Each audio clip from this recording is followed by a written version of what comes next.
when ultimately, I know I'm about to say some of you, but I've got to include myself and some of us have to get away towards the middle of the afternoon. So we've got matters.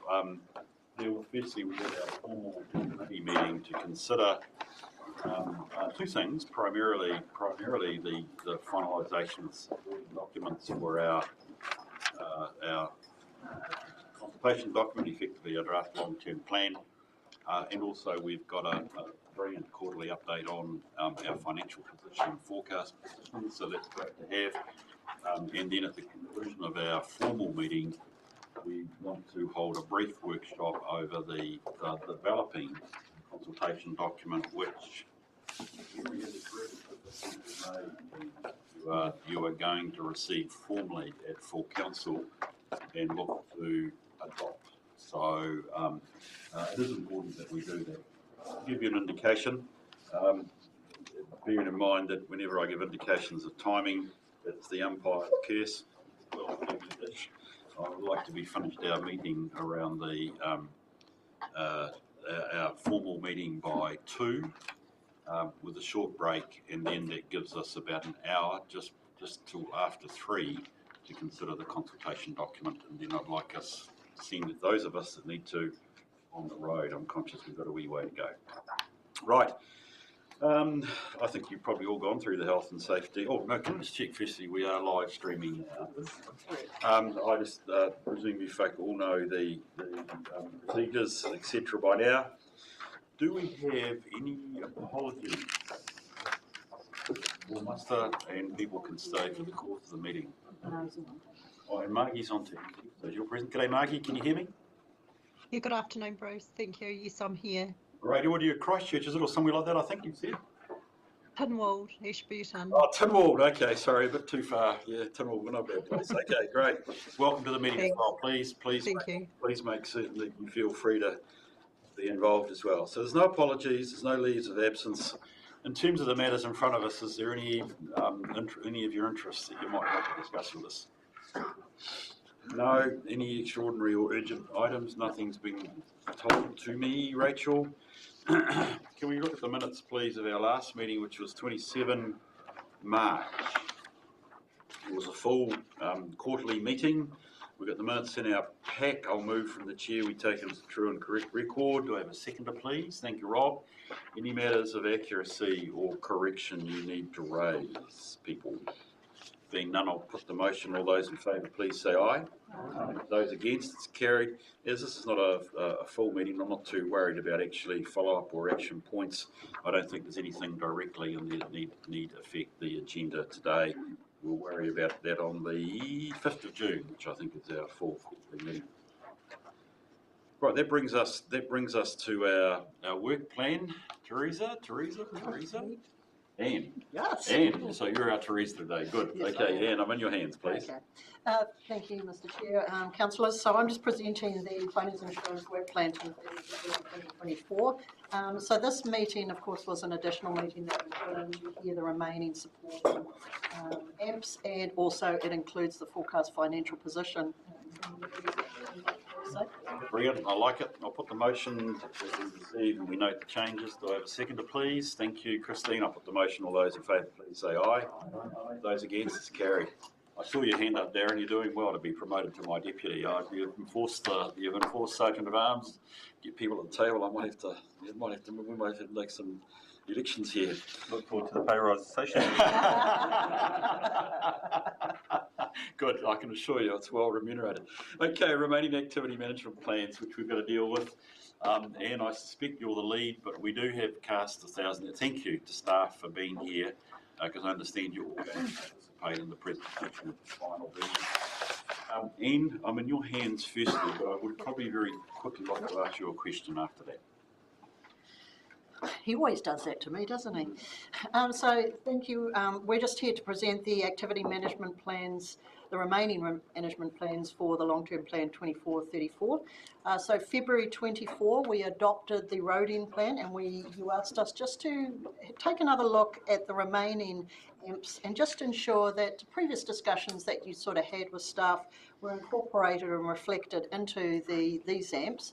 so that you could then discuss that and agree with them or not. Staff have reviewed those and they have made changes to all of them. Most of them have been minor changes, just making sure that there's an emphasis on refining the AMP and updating the financial information. The key ones that have been changed, of course, is the water services, environmental services and waste services, just for the activities that have been going on in those areas. But what I will do is leave it to the GMs and the staff to go through each of those AMPs in due course. We'll follow it down in the order that it's in the attachment for your collection. So we'll start with environmental services once I've received my question. And look, I just could you rather make a comment just where we are in the process? And actually, I guess my question is, what's the reality of changing these at this time in our timescale? So in terms of today, of course, we're getting to the pointy end of the long-term plan process, although I did do the numbers last night and it is still 118 days to go. But having said that, though, we do have a number of processes that we need to complete, principally around the consultation and the deliberations. So as of this point in time, we probably don't want to make significant changes to the documents themselves, given that we've had some discussions with you previously. However, if there are areas that you wish us to change, there's no problems in that. We just need to clearly define what those are. We'll put them in the resolution and we'll ensure that they're incorporated when we bring them back to you in May. Of course, there is the other processes, that is, of course, we go through the consultation process that, that various things will come up. So there will be opportunities during that process, most likely, to be able to make other changes to these documents at that stage. I'm just a bit more draconian on this, guys. I don't want to appear to be trying to kill debate, and I think if there's good reason to have debate, I'm very happy to let it be sponsored. But I do want to reflect, we have been in a process now for quite some time getting to this LTP. And I think we need to recognise we have to draw a line under some of this documentation, or we could continue on discussing it. Having said that, we had a first crack. You have quite reasonably asked management to go back and refine, and in the papers we have got the background to how they have been refined. That's good. So I'm very comfortable we do that. But I want to reflect, and I looked here a wee bit at paragraph 23 of our paper, which says that while our role today is to endorse them as draft activity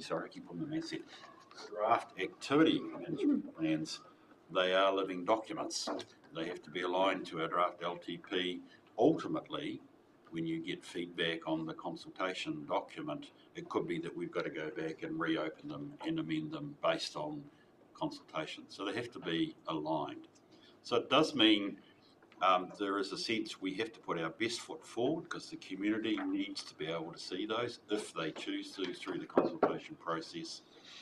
But equally, there is the sort of the sunlight of consultation, which gives the chance for these to be changed yet again. So I'm just trying to find that balance between how much we do and perfect today versus also actually getting to the end in a resolution.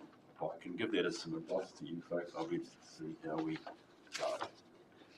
Rightio, so that gives us then, well, firstly, Anne's paper, any brief comments, or we get straight into it and we'll invite those that are talking to the environmental services activity management plan to come up. Derek, you're okay? You're looking at me as if I've got a hole in my head or something, probably have.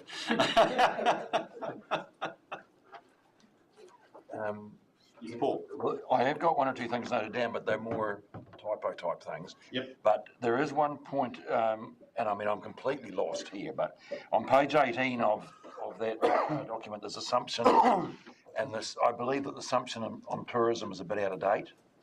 Which are you talking about? The activity management plan? That's what I'm talking about our environmental services and the activity. Oh, okay. Well, can you? I'm very open to the questions coming as we deal with each of the individual plans, Paul. So I'm just struggling to find. Council will come pretty soon. Sorry. Yeah. No, that's great. Today, hello. Mr. Chair, councillors, fellow colleagues, good morning. I came to council at the end of December. The bulk of the work on the AMPs have been completed by yourselves and staff in November. There was a partial review in February. Obviously, I've been through the AMPs for environmental services several times since then. The main thing is this activity management plan will have to change before the next LTP because, in fact, probably before next year, because the shape of the environmental services group has changed anyway. And so we've got a regulatory services group now, which is non-consequential for what's going on here. The main changes that were put forward by the council at the last workshop on the plan was to update the information relating primarily to the Resource Management Act, because obviously change of government, change of legislation. And one of the points you mentioned, Mr. Chair, is that these things are a living document. It will have to be a living document because the way we do business will be affected by national legislation, especially with RMA. However, the key principles on which we operate are exactly the same. The one, I think, significant input I've had into it, I've put the emphasis on the fact that regulation is about keeping people, property and the environment safe. It's not just a let's enforce the law exercise. And this ties in quite nicely with the move that we anticipate within the way we regulate people within the district. There's an enforcement policy now which we'll present to council in May, which indicates how we're actually going to carry out that as part of our regulation process. So we're here to do a job which looks after people, it looks after their property, and it looks after the environment. This is reflected in the AMPs throughout. I don't see the value in going through it chapter and verse line by line, but we can do that if you wish to do it. The primary changes from the ones that you were originally looking at and were happy with are legislative changes, i.e. New Built Environments Act has disappeared, Spatial Planning Act's disappeared, etc. And there are no significant changes except for the primary message that we give through this activity management plan is that we're trying to keep people, their property and the environment safe. But I'm happy to answer any questions you've got about specific parts of the AMP. Everybody. So Paul, I have looking at page 18 and there is an assumption there on tourism, so you did suggest you had a question or a comment to make. Well, I just think it's a bit out of date. I think it, in what way, mate? it's sort of talking about more at the end of COVID, and now, I mean, we've actually got numbers higher again than what that's stating. That's all. Do you, in your impression or view, does that actually affect the integrity of the activity? Not at all. It's just the story that we're telling. It needs to be updated. Yeah. I've got no problem with any content. What you always, Sarah, town hours post-COVID, aren't we? Yes, I would completely agree with that comment. I think it's a very fair comment. I think probably now seeing increases in activity. Certainly this season, we're coming to the back end of what's been a very busy season. So I would support updating that, perhaps in the short term. Brilliant. Thank you for that. Yes, Matt. Thanks, Chris. The paragraph above tourism around demographics, there's comment at the end of the paragraph about growth occurring around our larger towns and remain stagnant in smaller towns. The Beyond 25 data has actually identified that there are a few small towns that are seeing growth, particularly up in kind of the northern Southland and areas of Ardluster as well. So I'm just wondering whether that assumption too is slightly not quite right, because it's not fair to put all smaller towns as stagnant growth as an assumption. I wonder if rather than saying we're stagnant, we just need to be aware that there are pockets or aspects of growth. Sorry, pockets is got a problematic word, but aspects of growth starting to or occurring in the district. Perhaps unevenly is the right word, or something like that. So yes, I'd appreciate that. Those two aspects actually, I mean, I'm trying to think if it doesn't change the activity management plan, Paul, are they relevant? Oh, I just think it's about the information. Assumptions. That's all. But I think they are. I mean, I'd be open to your views, but I think they are. I mean, you say about being safe. I mean, I always think about a town, our tourism town. I want the food safety safe. You don't want people going to restaurants and struggling, you know. So again, your regulatory services becoming, with growth, it's the resource consenting, isn't it? And the building consenting. We've got to be on top of the game. So the fact that they're there is important, but equally I'll take on board the point that it probably doesn't change too much else at this stage. We can look at that in terms of it. Yeah. Okay. Through you, Mr Chair, of course, we've adopted our significant assumptions or recommended them to council already to endorse. That was done previously, so are you asking that we actually just quickly review the wording in those two and bring that back to your May meeting? And again, for you, Mr Chair, Sorry, only if it was going to significantly alter it. I just think this is the thinking, and our plans should be integrated. I mean, I certainly can see off this for your shoes how I drive my program at work. We just want to make certain that everything's integrated. So yes, I just want to check the assumptions. For you, Mr Chair, I mean, it's a strategic document primarily. Where the rubber hits the road at an operational level, that's my problem.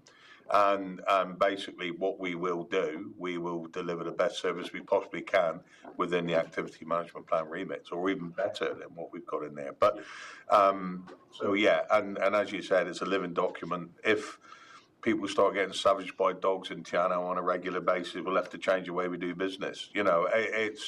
And that's the flexibility we've got to have at an operational level. The AMP says we're going to deliver a good service. This is what we're going to do. And that's what we're going to do. How we deliver that service is an operational matter for me and my team. So, yeah. So look, I think if you need the resolution that we note an updating of the assumptions, I'm happy for that. But this is not. I think we're agreeing that pretty quickly.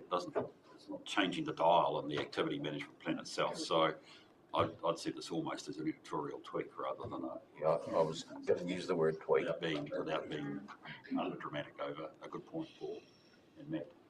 Through you, Mr Chair, of course, we adopt all that supporting information as part of the council report, That's so right. we will just easily do that and just make sure it's consistent. Subject to those changes. Matt, you had more points. There's just one other one on the key strategic issues. Then again, that the assumption in terms of regional spatial planning, making comment that the legislative requirements gone now with the change of government, and that creates uncertainty regarding the original approach to spatial planning. Is that a fair strategic assumption based on our region's current conversations and the region's needs? Has it created uncertainty, the legislative requirement? Because I guess from sitting around council it's highly. There you go. For you, Mr. I'll refer to the policy planning manager. I was going to get away with it. I guess the comment from me being it seems the discussion around the need of a regional approach to spatial planning hasn't gone away just with the change of government. So how fair is it to call it uncertain at this point? I think with the requirement having gone, then there are now decisions to be made as to how people want to move forward, and that's likely to go through working with our partners, looking at actually what do we want to do in this space. We've got our own spatial planning for Southland District anyway going on. It is uncertain, and that decisions have yet to be made, but when good information is put in front of those people who can make those decisions, I'm confident that uncertainty will very quickly go away, one way or the other. Thank you for that. Thank you, Michael. Any other questions on? Maggie, thank you.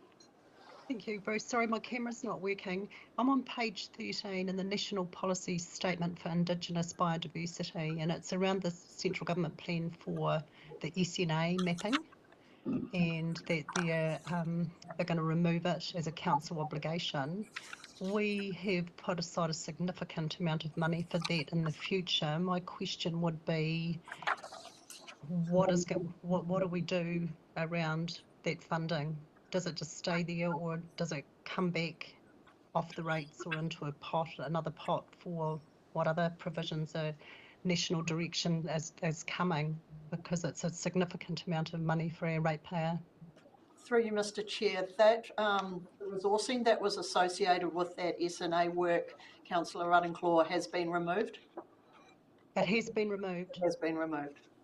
Okay, thank you. Yeah, okay, thank you. Thanks, Margie. Glad you're involved. Anything else, folk?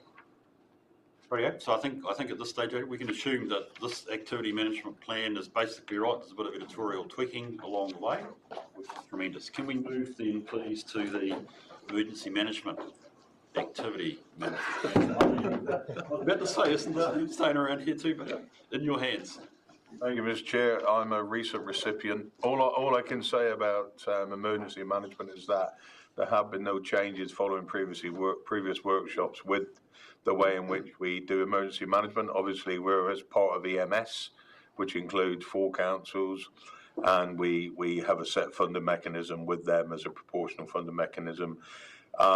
We've obviously exercised that power recently with the Blue Cliffs to see if it works, and it worked reasonably well. There will be some changes in the way in which we interact with them, i.e. more staff involved at senior levels, but the actual AMP was previously not questioned, and there seems to be no reason to change it.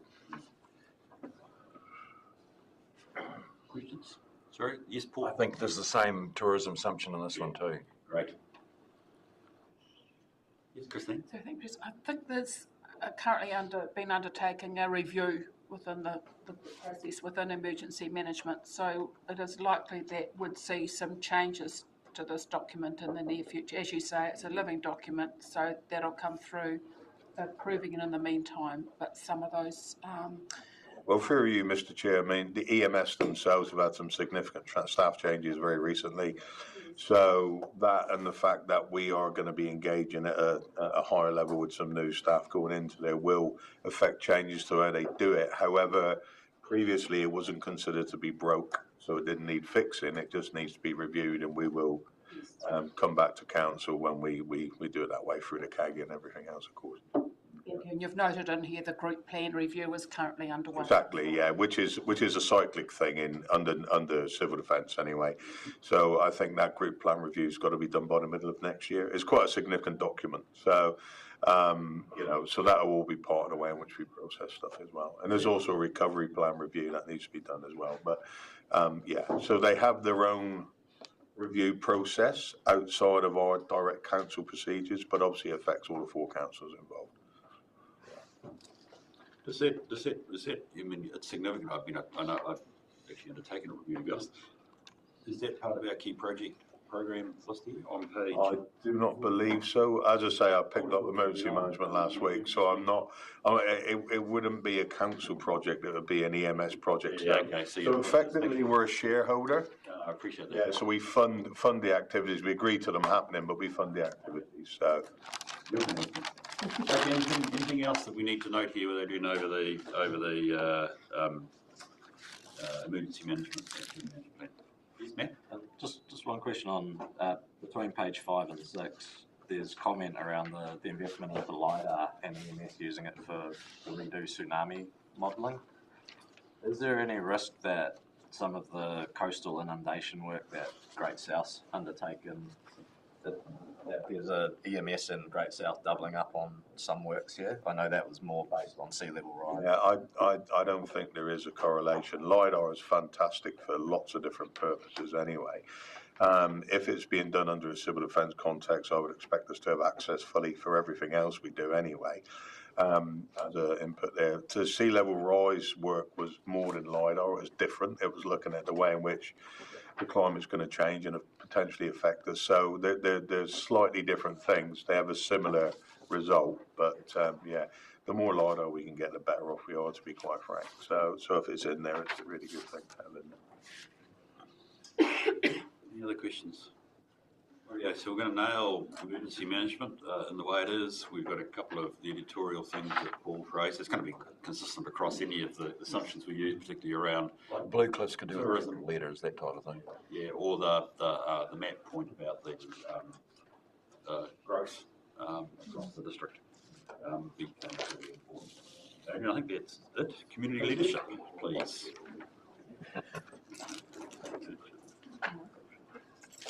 Michael. A few other exclamation marks.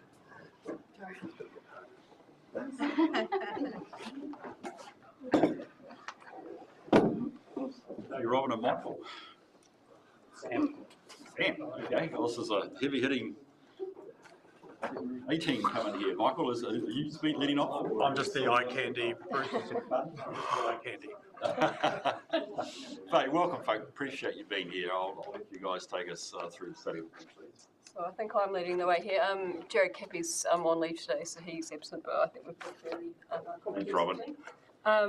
So this AMP, as you will have seen, covers activities such as community representation and advocacy, connecting and engaging with communities, community development and regional development.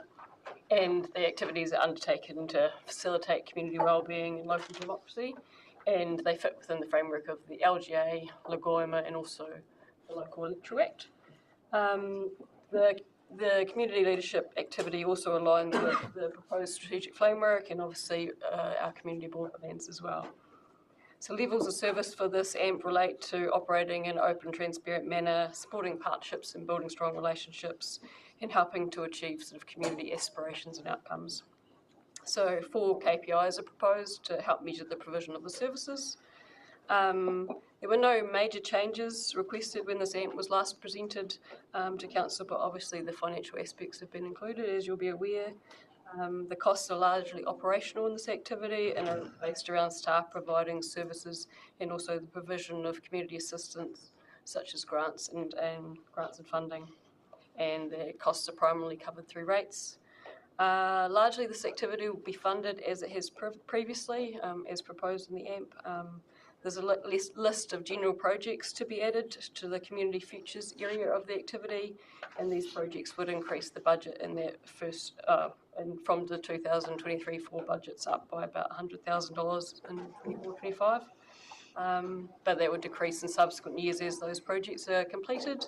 And obviously the financial summary is included in the AMP, and you've got the team here available to answer any questions you have.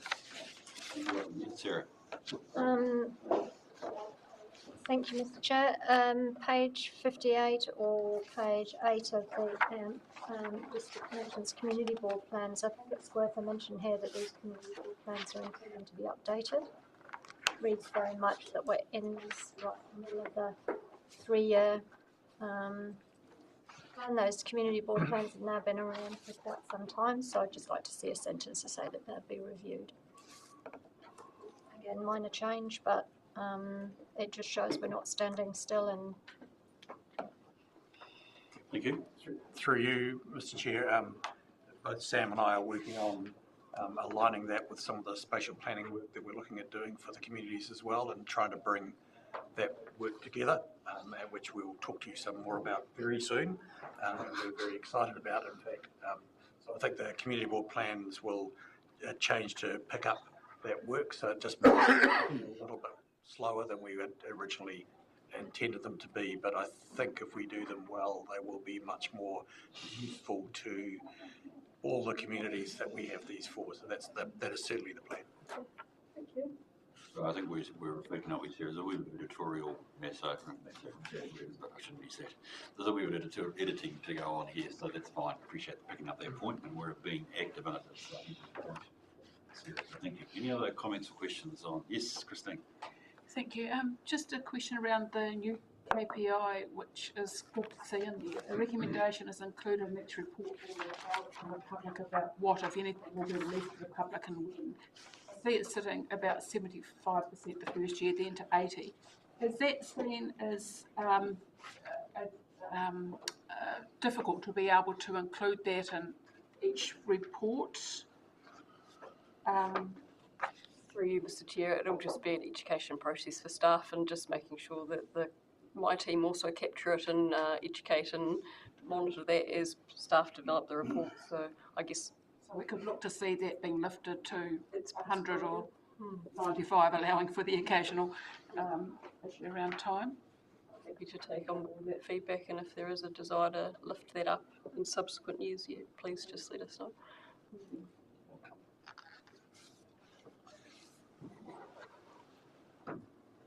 Yes, ma'am. Thanks, Bruce. Page 19 of the AMP, page 69 attachments. It's the system renewal of a reorganisation of local government. I'm not sure if this is a leftover from the previous AMP, but it could be worth referencing the future of local government and recommendations in this segment. it kind of discussed at some point, and council may need to reorganise. I guess making reference to that consideration has come also out of the process of a review process and recommendations.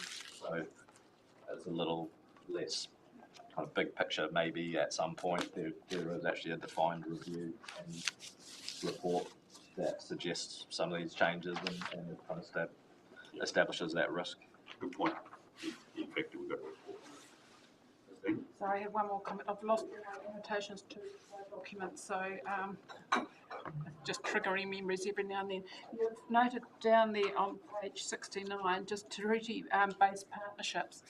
It was just a comment, and it may not need to go in here, but with respect to the community boards being able to develop those partnerships with iwi, is it possible just to include something in around a goal we've been talking about for some time, and I think the boards have been working hard on it, but it would be good to have that in place. Okay, thank you for that. Yes, Paul? On page 64, I notice in the list of scholarships there's a debating competition at $800. I'd never heard of that, and I wonder what we do with that. Is that for us, for skilled? Yes, Louise? For you, Mr. Chair, I can answer that. There is a debating competition that hasn't run, I don't think, for the last year, but it's run in all the high schools, and they have a debating final, usually at Blue Mountain College, which obviously is not in our district, but the high schools from our district go to it.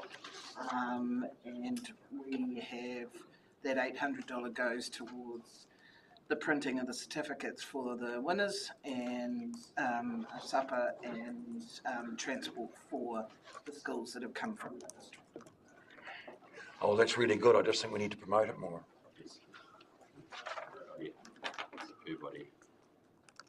Okay, there seems to be no more questions, so I think we can say that we have again editorial points to note changes rather than anything fundamental in relationship to leadership.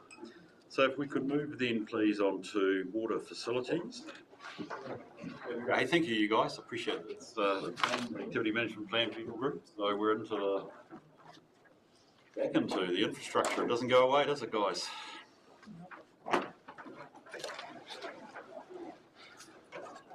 Thank you, Mr. Chair and councillors. I propose to make some general overview points, and I have Mark Day here to provide more detail if that is required. So I'll just start off with the water facilities activity management plan. I'll just note there that it's not to be confused with the three waters. This is our structures that relate to water facilities. And the focus of the activity is the provision and maintenance of assets that provide access to rivers, lakes and sea within the district.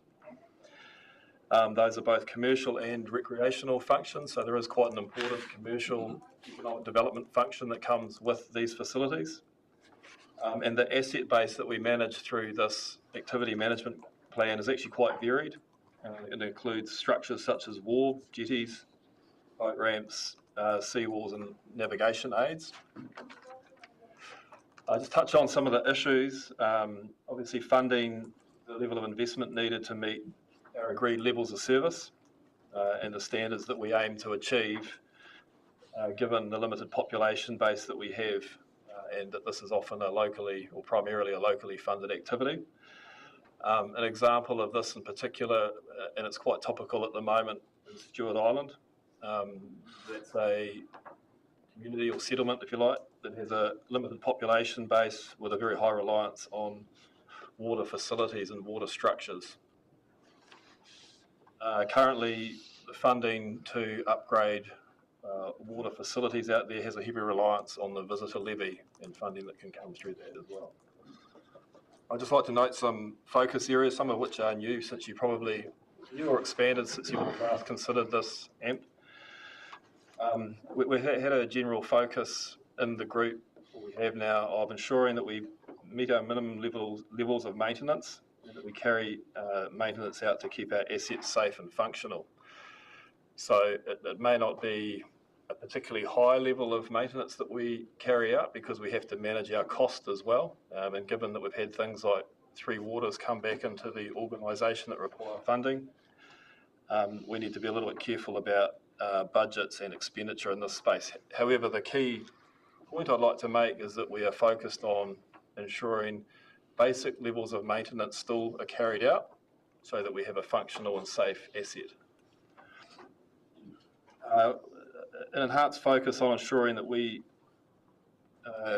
gather a clear understanding of what is important to communities when we're making decisions in relation to these assets.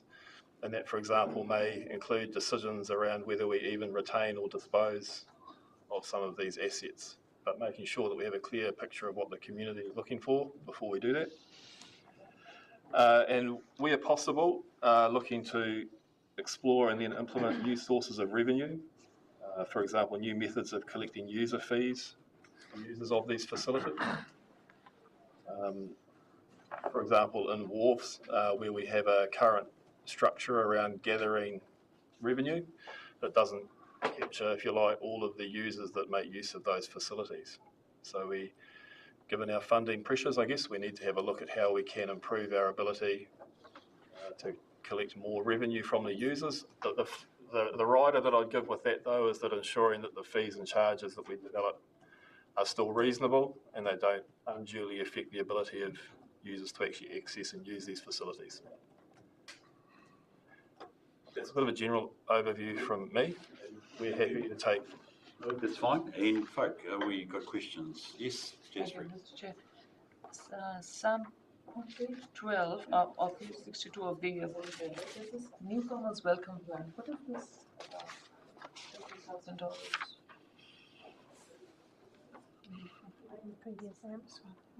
Sorry, I am. But it's under community leadership though. Are you aware of that one? Through you, Mr. Chair, that's the report that we just discussed before. That was with Michael and staff here, so we'll have to get. We'll have to get them back. My apologies, Sam. Perhaps we just deal with it after we've dealt with this. We dealt with this activity management plan, if it's okay, Jasper. Yep. My apologies. Any other questions then for Mark or for Sam on this, guys? So I am interested, just for my clarity, probably from being outside, I look at the key projects, so it is with a very interesting statement, replacement of those walls. John, is this happening?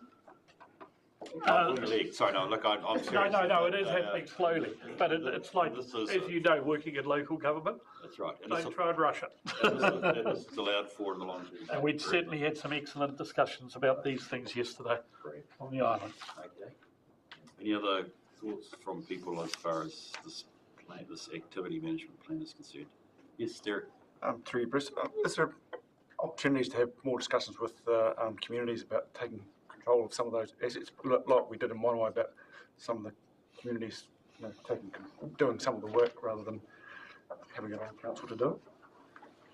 Certainly, and this was one of the conversations we had yesterday on Stuart Island around potentially looking at a community trust or group taking over ownership of some of the assets over there. And you know, we get the message loud and clear from council in terms of working with local groups to potentially maintain some of our assets on our behalf. So you know, those conversations are definitely ongoing. It's also the one in relation to walking track. As long as that's encouraged and people are well aware of it, I think. I would just add to that, we are also, and we're very open to those opportunities, we're also, I guess as staff, going to flag the importance of considering the longer term future around some of these assets. And just the difficulty that can go with even consenting and constructing some of these. They're actually often difficult to construct. So just a little bit of caution around disposals. Just making sure that we've thought through what the longer term implications might be if we dispose of assets or transfer control to community organisations. So the accountant to me looks at the numbers and says this is still primarily debt funded, the asset work. I'm just conscious of that. So okay, that's good. Thank you. No other comments? think in that case we can take the water facilities management activity plan as it stands. Thank you for that. Thank you. Water services, please. Oh, sorry. Now, Jasper had a question. Sorry. Did you? Yeah, through you, Mr. Chair, I'm just. Kelly Is has had a Kelly? chance. Is Kelly going to have a Kelly's chance to have a crack? Sorry. Thank you, Kelly. Okay. Still here. Yes. So I'm just, excuse me while I just look on my phone at the same time. So this relates to a project that my colleague Karen has been working on for a number of years.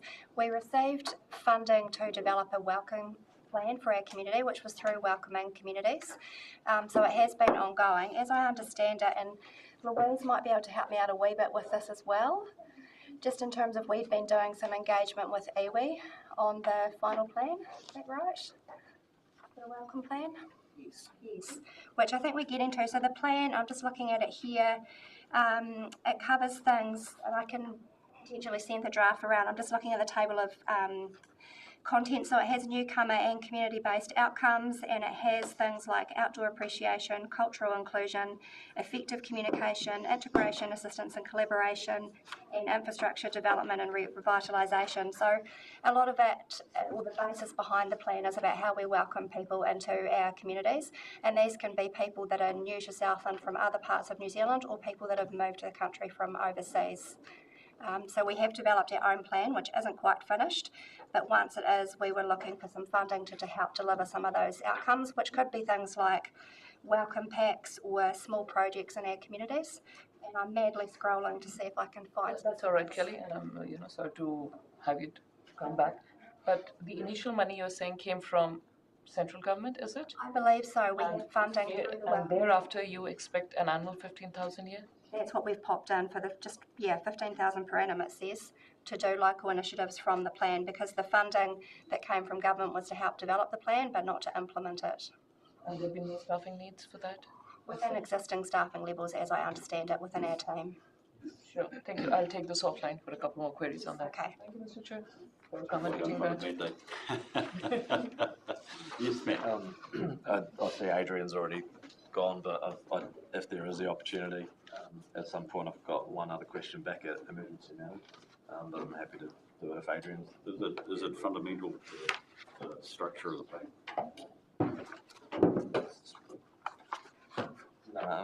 Maybe. I'm happy to. At the end, I'm happy to take a question on your comment, or take your comment, and we can perhaps make a decision on that one as we go through. I am very keen that we keep pushing this through, guys, so it's a little bit difficult to backtrack. I think we, at the meeting, got the Grand Water Services in your hands. As you're aware, there are two options that we've been looking at. One is firstly to carry out the work as originally planned and cost of the 322 million across the 10-year program. The second option is to speed the time frame, to spread the time frame out. Sorry, and to do that work in the proactive stuff spread slightly further. So that costing being 259 million over the long-term plan.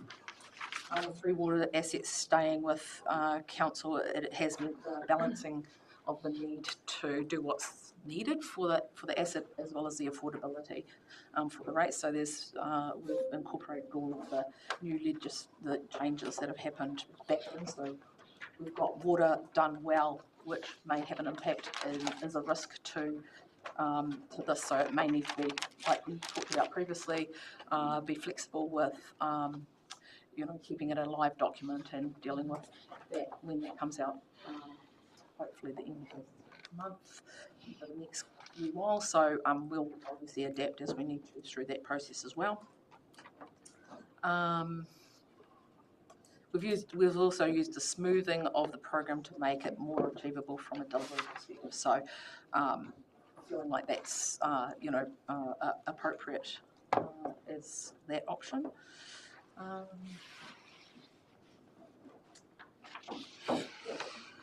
Okay.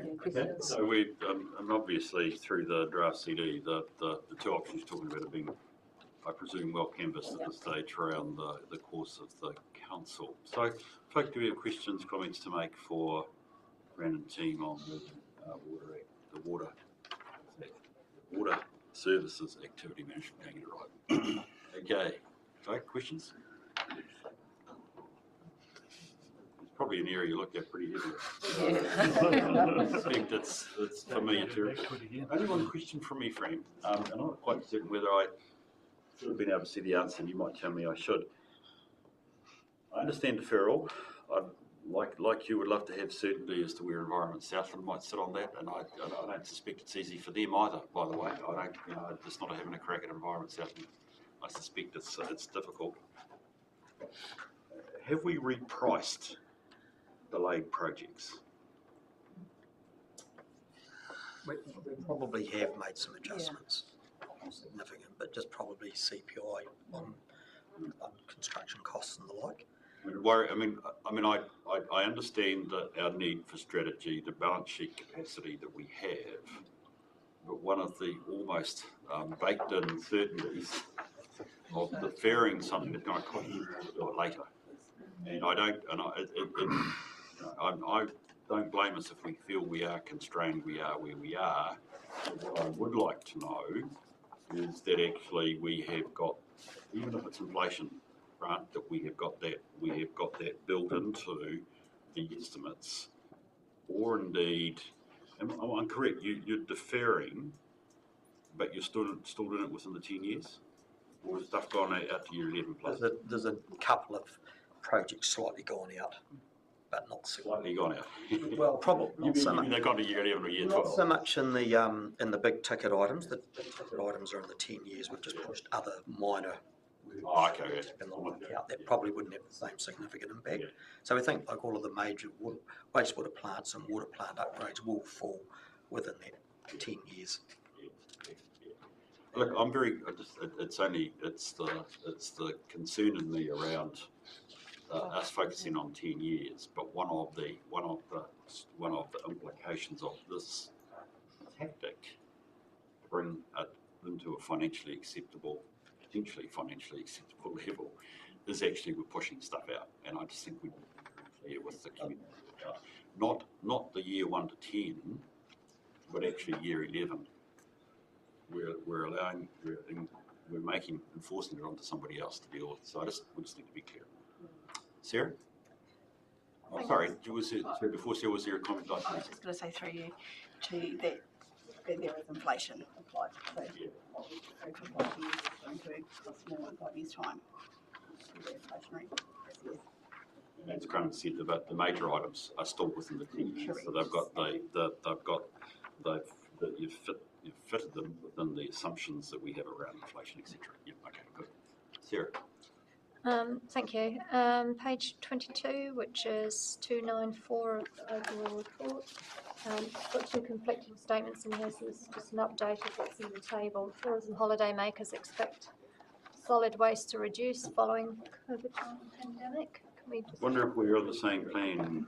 Sorry, I'm on services, not services. Have I jumped one? I like your style. Jumping, that's a good idea, but I think if you hold that, that's... Just went back to it. Back at page 99 on the water services. Oh, sorry. Yeah, mine has jumped. Sorry, my computer's just jumped ahead. Anyway, water service. Perhaps we take that a wee bit later. Any other questions on water services? Okay, so we'll yes, Matt. I got 4 questions. No, go for it, Matt. So page 121. We all have different references in the. So can you refer to the actual page of the activity management plan? Sorry, I'll go in order. So page 108, page 10 of the activity management plan. There's a comment in that first around rural areas and isolated towns. The water supply plan does not cover private water supply systems or those not owned by council, e.g. Milford Sound. But then on page 14 of the management plan, the map highlights reticulated services in Milford Sound. So that's just a little bit of a confusing thing. We'll take Milford Sound off that map. So it is just looking on the map. Yep. The other one, Grant, you've responded to my email yesterday just about the project titles. So page 157. Jesus, a lot of pages. 57. Welcome to local government, Nick. Sorry, I'm lost here. So page 157, I guess it's 59 of the plan. Just in those project descriptions, I've highlighted one. I'm not sure if there's other issues, but there's that one of reticulation upgrade. Second table on page, second line, reticulation upgrade, and I think it's been communicated that that's intended for Buxton specifically. So just ensuring that those project descriptions and titles actually show the location that's being referred to. I think that just kind of needs a tidy up, and I've got that comment on a couple of other things today, including the consultation. Then the other one, page 140, so it's page 42 of the app. There's a reference to the Matuku water supply, which has been divested to Matuku Water Limited. So that needs to come off that table, I'd imagine. So the top of it's Kakapo, a few lines down it's got Matuku total. Yeah, fifth line down. My understanding is that should be removed. What is it happening the next year? Through you, Mr. Chair, can I just comment that that's the valuation at June 23, that's included, Matuku June 23 included, so that's the total valuation of our assets at June 23 that's been included in there. But we should make a footnote that we no longer, that's been divested. That'd be great. And then the last one that I just kind of noticed is in the assumption or the narrative around growth. So it's page 121.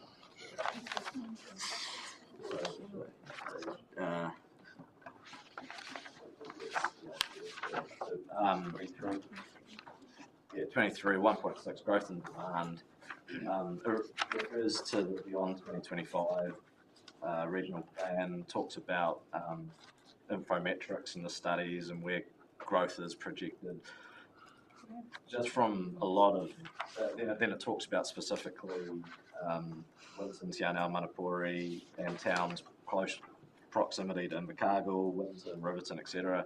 There's no mention of growth up in the northern Southland area, which the Beyond 2025 report did identify. So it just sticks out, I guess, as a Mataroa Waimea councillor that the northern area of the district hasn't been considered with the growth. I guess a lot of that growth is affected from economic impact of the Queenstown Lakes area also.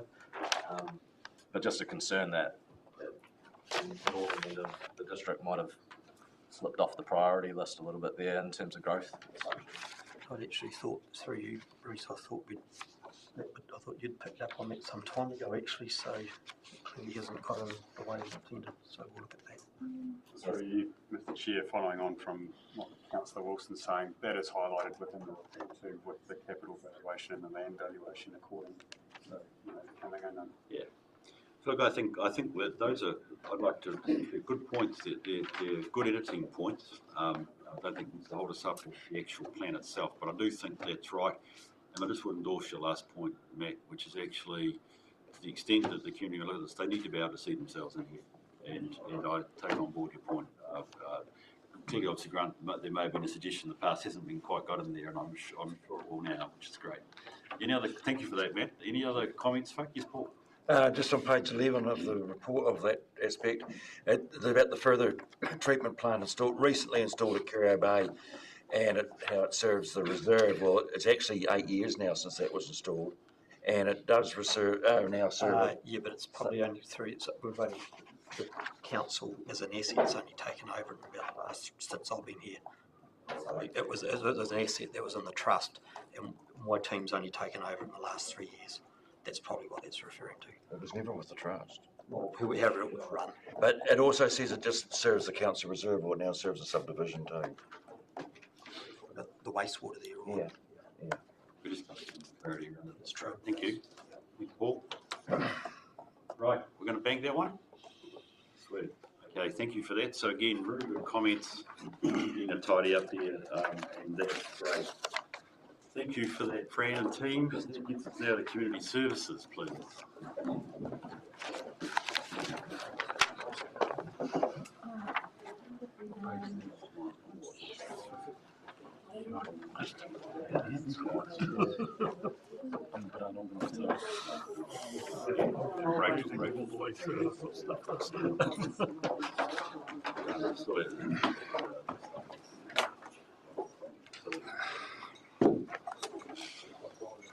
Guys, thank you. Into it, please.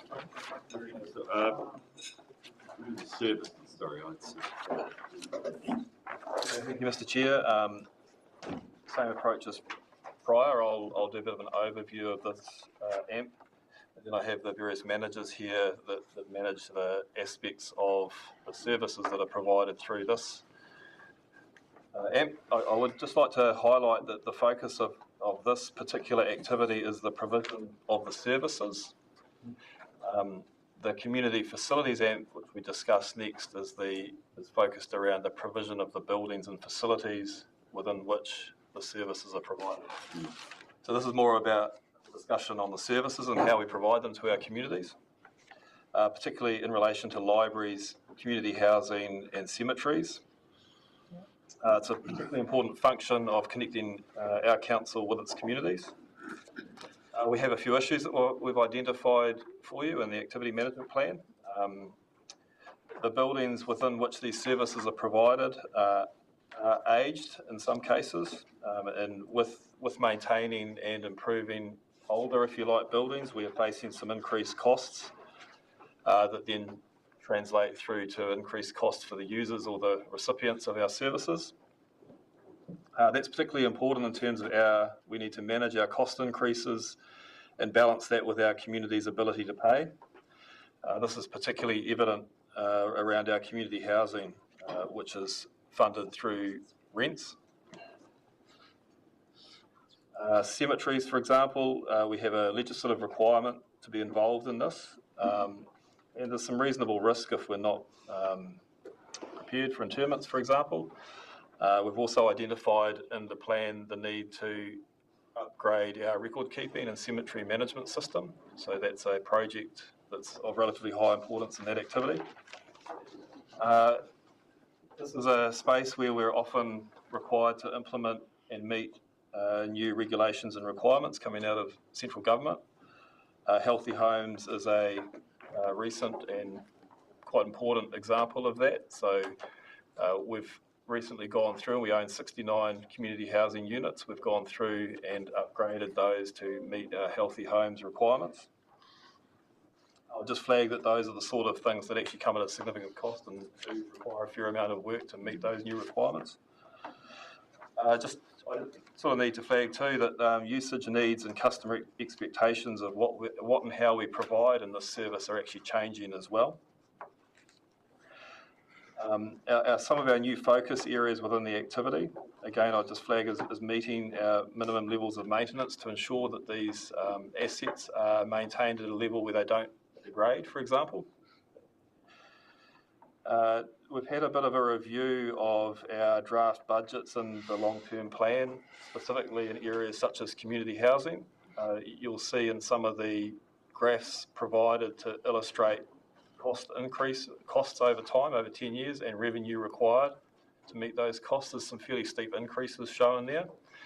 So there have been some changes made around, for example, the level of maintenance that we budgeted to complete, try and reduce that because it's an important driver of the rent amounts that our tenants end up paying in our community housing units.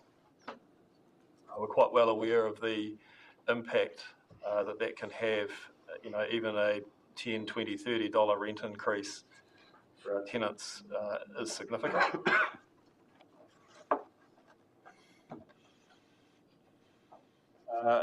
A recognition and greater focus on supporting our 3 community libraries in the district. So we have what we might call our 7 district funded and district provided libraries. We're We recognise the importance of our smaller community-operated libraries and how we can support them through, for example, sharing of training opportunities and sharing of knowledge across them to get a better service delivery across the whole district. Right to my right is through the next 3 years, it'll actually be in the next coming year, developing and implementing some customer satisfaction tools so that we can take a leadership role in this very customer-facing activity to seek feedback on how we're performing in terms of customers that access and use the services within this activity. So we want to be quite upfront in terms of receiving feedback and that developing a baseline that we can then improve our services from. And with that, I'll leave it there and we're happy to take questions. Thank you. Appreciate that. Thank you for the questions, comments for the team. Yes, Christine. Thank you. Just in respect to the feedback that was provided last time this AMP came to us, what were the changes that were made as a result of that, if any? There has been a number of wording related changes. So for example, the terminology around doing nothing not being an option has been removed because doing nothing is an option. It may not be a great option, for example. We have a bit of practice here. There have been a variety of changes made, and some of them quite detailed, but we were conscious of feedback we received about the language. There was nothing intentional in the way that we'd worded things, but it was perhaps perceived as not being quite as appropriate as it could have been, so we changed that. I was thinking of more significant changes, if any were made from saying there was no significant ones. Is that what you're saying, or apart from the language we just talked about? We've removed a number of reviews, so I would describe it as focusing more on doing than reviewing. So recognising that we do have a variety of community services and assets that we manage within the group, recognising that there's a lot of good things going on in those. So instead of necessarily reviewing and proposing significant changes, we've focused more on supporting the delivery of the services. Thank you. Rob. Yeah, thanks, Bruce. Just a couple of things from me. One of them is just a fussy formatting thing, but even potentially for the future is just when you're going through them, you've got them split into 3 sections for each of the sections. So, like if you had community housing all in one, so you could flow it down all the way through rather than having to jump through the different parts. So that's just me being fussy on that. But just also in terms of the KPIs for the community housing, noting that our current performance is at 94% and we've got the future targets at 80%. Just wonder whether we could potentially aim a bit higher for those. So I'm talking about page 186 or page 22 of the asset management plan. You comment you want to make on the targets, Stan? I guess the short answer is yes, we're very open to increasing that. We were trying to recognise the fact that there is often some delay between tenancies, for example, and we are focused on doing a greater level of maintenance and improvement between tenancies where that's required. But I'd suggest something that's more along the lines of around 90% or even slightly more would be acceptable if that's the way you'd like to go. Yeah, I'd rather, I mean, we actually had another crack at this on the 5th of June, by the way. We get performance framework back. I'd rather we were more open to what we're aiming for. And if 80 is the right number, I'd like a footnote because we are doing, you know, we're going to sacrifice some tenancy. Therefore our occupancy rate's going to be down. Otherwise, I think we're going for 94 or +%. So I'm just saying, let's be real with the community about what it is. If we need to be 80 for the 4 years, let's say why. That's really what I'm trying to get to there, Sam. That's all.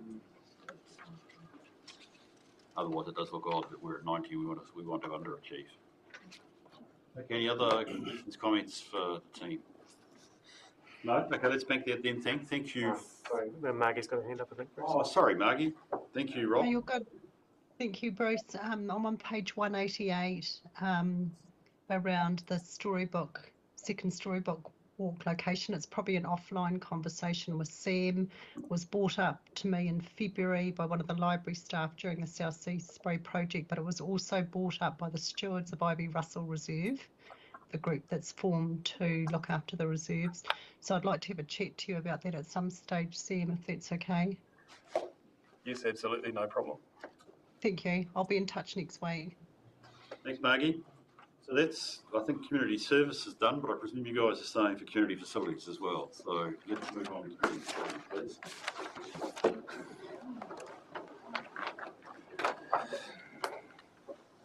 Okay, through you, Mr. Chair. The key point to start with that I'd make here is that this activity is about the provision and maintenance of all of the physical structures that the council services are provided from, which includes the council offices and our service centre service, our community halls, our community housing, our public toilets, library buildings. In terms of some issues, similar to what I mentioned before, so I won't labour the point, but we do have, in some cases, some facilities that are ageing and having some increased cost associated with their maintenance. Obviously, the changing regulations drives not only increased levels of service around things like community housing with healthy homes, it has the physical impact of requiring buildings to be upgraded to meet these new standards as well. And we are a reasonably significant community housing provider in the district with our 69 housing units. Actually, society has changed and usage needs and customer expectations of what we provide has changed over time.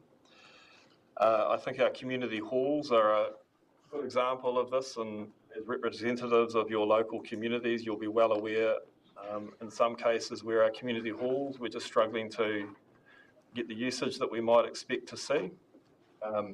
So while a new focus that we're taking within these activities is to be cautious around disposals and really ensure that we've thought about the future role that facilities may have, even though they may not be highly utilised now, community halls is one area where we are expecting, in conjunction with working with community boards, that there will be some further disposals over the next 3 years of the long-term plan.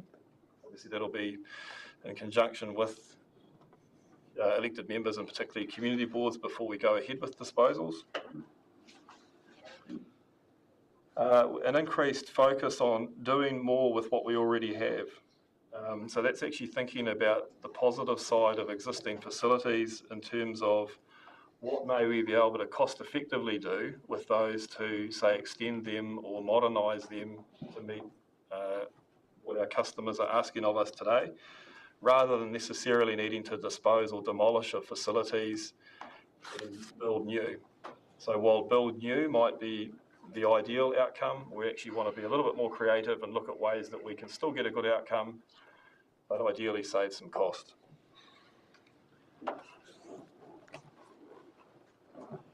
I would leave it there because some of what we talked about in community services obviously crosses over with the SAMP as well.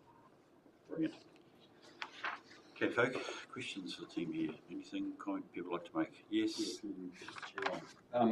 Probably just following on from your last comment, Sam, some good examples of what you're talking about with regards to building infrastructure and resilience on a broad range of needs for a community at large, are things like working in conjunction with the likes of FENS, Fire and Emergency New Zealand, working to have an example where instead of maybe rebuilding a hall or going on with a hall, if there's a district fire service, if we can maybe work together with some of those other organisations to have a multi-purpose type set up, so that it, so that we could have a maybe fire service element, but we've got a community facility element, maybe even working in conjunction with a postal service element. I'm sure that there'll be plenty of examples around our district where we could streamline and actually do look towards doing those sorts of things. Is that something you've got an appetite for? Yeah, absolutely, and that sort of approach still remains in the that we've presented, particularly in our, well, not necessarily just only in our smaller communities, but that's often the way of getting a financially, an economic solution, you know, where we combine services to get a combined building, for example, that houses multiple activities together. So there's even some of those under discussion at the moment around things like new museums and how we might support those with combining our library and service centre that the council provides. And that's not to say that can't be a much broader concept too, with some of the other activities that you suggested. Thank you. Sarah.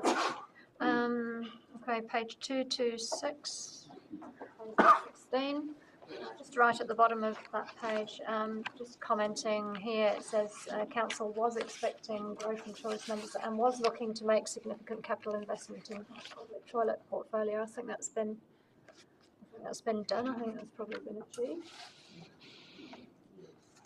So that's just an amendment in there, and then next page refers to the countrywide lockdown. So that needs updating. Yes, thank you. That's a good point. Are we kissing COVID goodbye? I suppose we have something at least at the moment. Christine? Thank you. I'm not sure I'm in the right app, but I think it's in your area, so you might be able to answer the general question.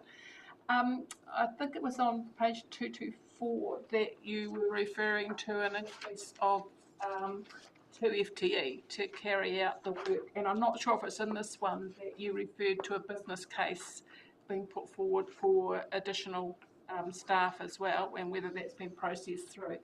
But there was a comment in there, and again, I'm not sure which one I'm in, but talking about in order to service some of the more outlying areas of our district, that you're proposing some of that service be provided internally, which cuts the cost of contractors, of course, and go into the FTE, which seemed to me to be very practical idea, and I'm sure one that our communities would look forward to, where it's harder to resource that.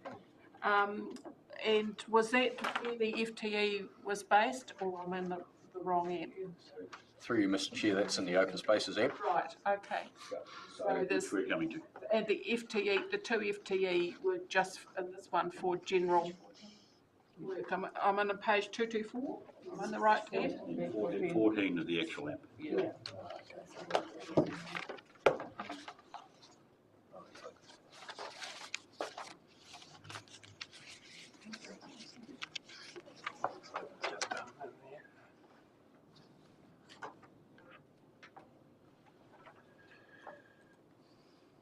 Yeah, so what we were looking at there was potentially looking at an internal team to provide some of this work. At the moment, as you're aware, we were looking at the work scheme team and the relationship we have with the corrections department. So yes, that was to support that team to be able to take work right across the district. So that's what the 2 FTE are for. So it seems to me a very practical idea with some good outcomes. And just one other question, because I don't understand this KPI, which was on page 18 of your report, or page 228. It talks about the new measure, council-owned halls are fit for the purpose definition. Talks about the ease of booking, cleanliness of kitchen and toilets. Would you book again? Which, great. Year one's baseline data, and then year two's 10%. So 10% of what? Baseline data.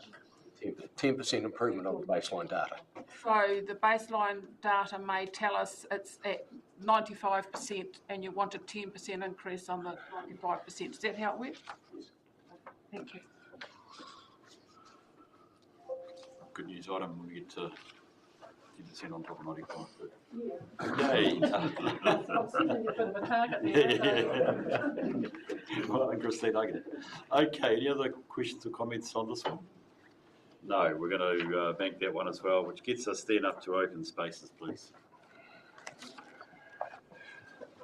Okay, some introductory comments on this one. The focus of this particular activity is to identify, develop and maintain the spaces that make the district a great place to live.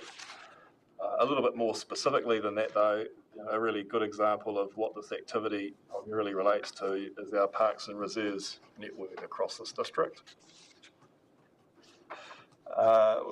In the plan, you'll see that we've identified some issues and opportunities, one of which is our recognition that we didn't have good quality asset data, both from a condition assessment perspective and a future planning and maintenance perspective. So we've had a focus over the prior, say, 3 years, of collecting and improving our data that we use in our asset management planning. That will continue to be a focus through this activity over time. Another really sort of critical component of being able to have a good strategic, solid approach to managing this activity that we're focusing on is to review in the first 3 years, particularly next year, things like our reserve management plans that we are required to have under the Reserves Act. Those are, I would say, significantly out of date. So those will be a focus for us, alongside some of the other strategic policies and documents that guide what we do in this space. We do have some fairly critical standards to meet around safety in some of our playgrounds, for example, well, all of our playgrounds, but it's a component of the open spaces activity. So the team have focused already on getting a solid approach to asset inspections in terms of playgrounds, and we'll continue with that, moving more into spend on maintenance and upgrading where required.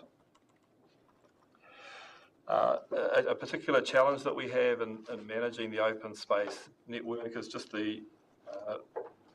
literally the land area and extent of the district. I believe around 11% of New Zealand's land area is what we manage through the district here.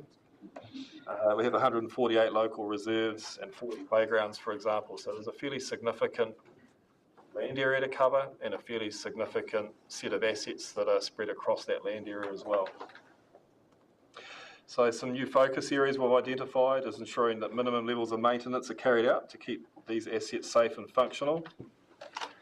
Something that we've identified is probably some deferred maintenance around our tree asset across the whole district. So we've budgeted for reasonably significant amounts of work to, for example, maintain, prune and ensure safety around the tree asset across the district. Possibility of consolidating assets that are actually located on our open spaces where that's appropriate. So for example, that may be looking to combine facilities such as club rooms, and there's some work going on out in the communities already with that, rather than perhaps having a whole series of individual buildings for individual clubs located on reserves. We will be looking to help try and consolidate those. And just the general sort of focus areas working in partnership with iwi and community boards in relation to our open spaces network in the future for them. This will also include recognising community board plans where they contain specific objectives relating to our open spaces network. That concludes my overview. Thank you. Thank you, Sam. Appreciate that. So questions? Yes, Rob. Thanks, Bruce. Thanks, Sam. Just a question in terms of those reserve management plans across the 8 district reserves. And I know, like you mentioned, there's some that already got work in progress, and that's cool. But for the ones that don't, and noting the community board sort of spatial planning element that's going to come through, do we have the option, because there's quite a big price attached to some of those, to pause those and put them in conjunction with the community board planning element, so that we're doing those pieces of work at the same time rather than sort of doing them separately, noting the cost of them as well? I guess in terms of the engagement side of things, there is the potential to pull that together to minimise the number of times we actually go out and engage on things, definitely. I guess it's the timing component as to when we're going to be doing the community board plans and whether or not we can tie the reserve management plans into that same timing. Yeah. I would say that's something that we will take away, given that Michael and others are currently scoping up the spatial planning project. We've already aligned the community board plan review process. I think it's a really good point that we could also align particularly those district reserves and our future that we propose for those, so that it aligns with the spatial planning project. So in short, I'd say I think we do have an opportunity, and we do have a look at how we combine the three of those. Good. Yes, Christine. Thank you. And I see you're looking to employ a graduate planner to work on the reserves, because I think last time we expressed some concern about, I think it was looking at 100,000, but I may have this wrong, per reserve as opposed to all the reserves, all 9 of them. So that's 900,000 or it's 100,000? No, there's 100,000 set aside for each of the reserve management plans. Yes, and in addition to that, we're now looking at a graduate planner to... That currently under review in terms of what the structure of our team looks like. And Sam and I have had a conversation around, well, actually, are we better off engaging a consultant to do the management plans to get them out of the way? And that's something we do once every 10 years, as opposed to having a full-time FTE there to do the plans. Because I think that's quite a considerable amount of money to look at. Reserves of 900,000 plus a planner in there, and I would encourage some closer look. We're happy to review the amount of budget that we're proposing to review those particular reserve management plans. We've moved away from it being a detailed proposal around a graduate planner, for example, so we're not quite that specific now. I would just, on behalf of the team, flag that I do believe we are under-resourced in the team in terms of what we try and manage across the district. So I obviously don't want to try and get into too much detail in terms of what that means, but at a higher level, it would be nice to think that there was some support for at least a couple of additional staff to support the team. No, thank you. My comment was in relation to that. It was just in relation to the reserve management costs around that. So understand that we have comments through this on the resourcing of the whole team. Mr Chair, I'll just clarify that point as well, because that was discussed at a previous council meeting where you actually asked for some report to come back in regards to those reserve management plans before they were undertaken. And as a result of that, I also funded those reserve management plans from the district ops reserve until that was undertaken. So it's not affecting your rates at this point, but it is in the... Jack Radical. Mark has got a hand up. Sorry, thank you. My phone started ringing. I'm just going to turn this off. Sorry, 1 minute. Can I just add? Yes, go for Rob. Yeah, so that. Yeah, sorry about that. I just wanted to, page 7 of the AMP, we talk about 7 district reserves. Page 262 and 263, it lists 8 district reserves. And Christine's talked about 9. So I'm a little bit confused. Or is it just a typo at the top? And the Kowhai Reach Reserve Management Plan, I'd like to have a chat offline with Mark and Sam about that, because a lot of work has gone on with the reserve over the last 3.5 years. So I just thought I'd put that in there.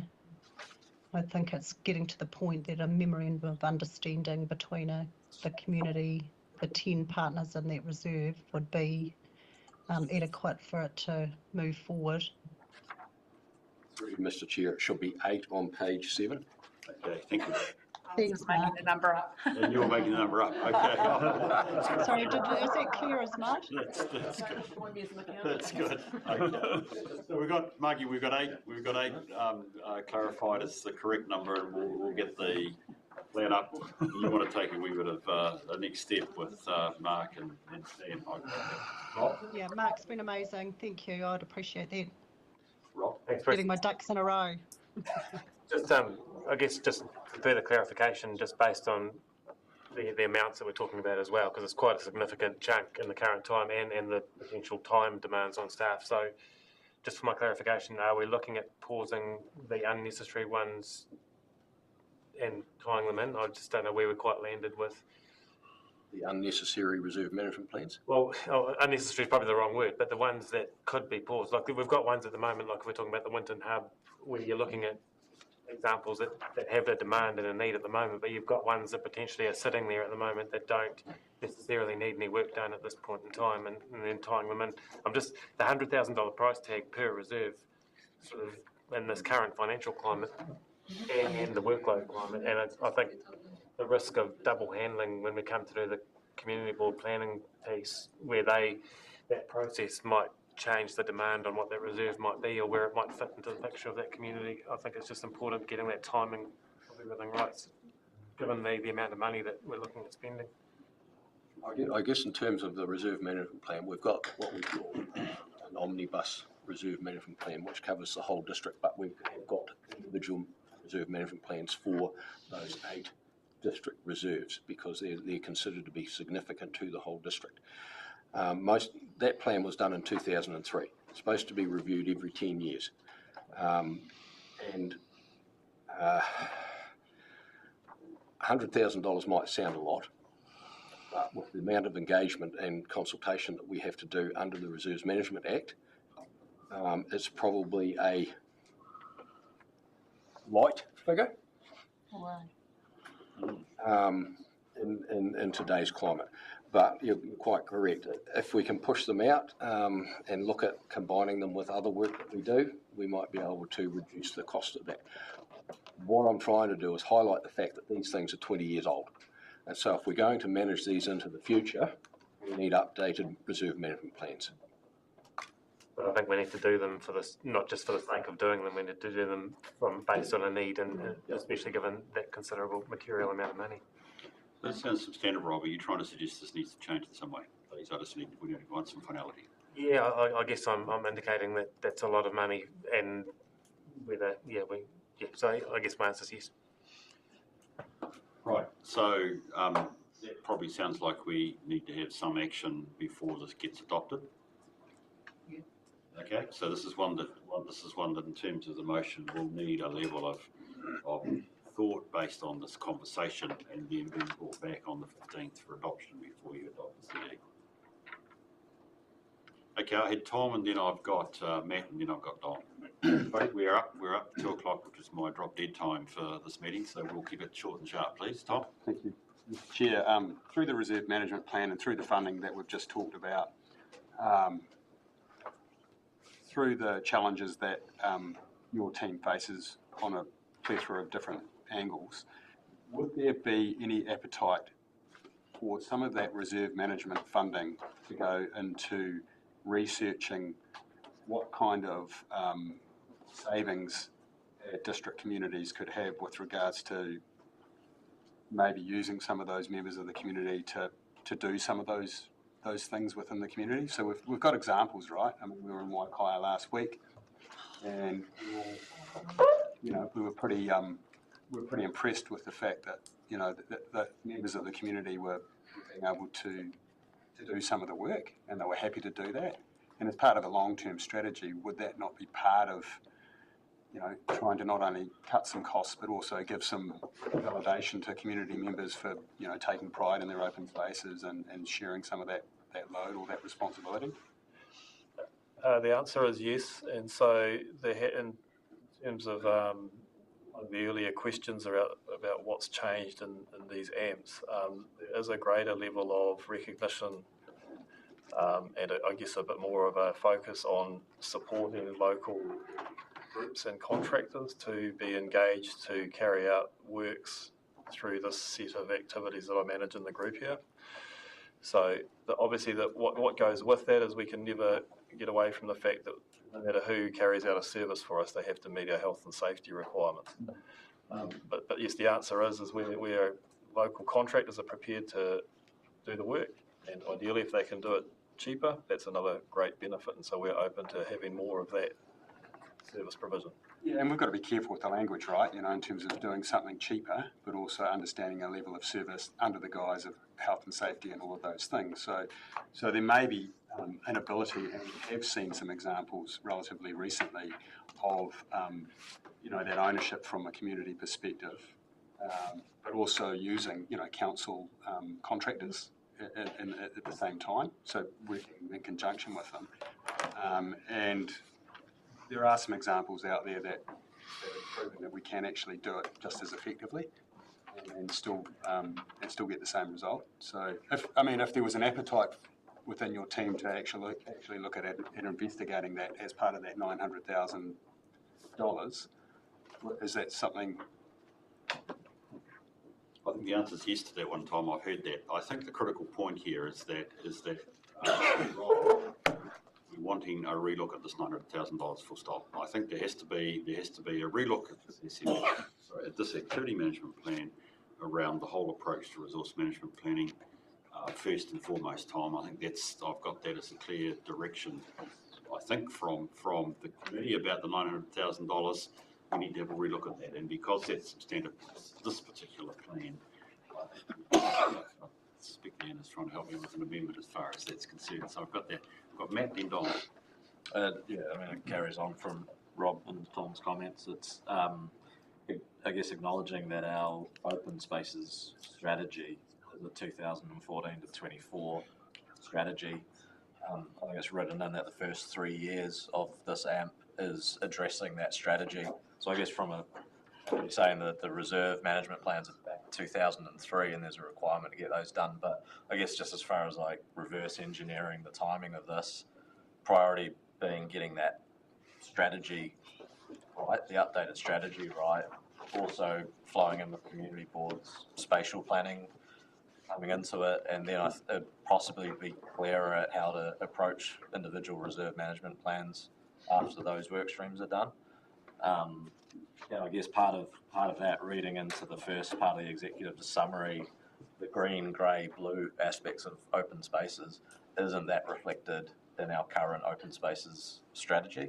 And with what we know, the fact that Three Waters are staying in council and the links between stormwater networks and creeks and all of that in open spaces, I feel that based on what Rob's saying and the committee's saying, then just that acknowledgement, we have to get the strategy right before we go and get the individual reserve management plans.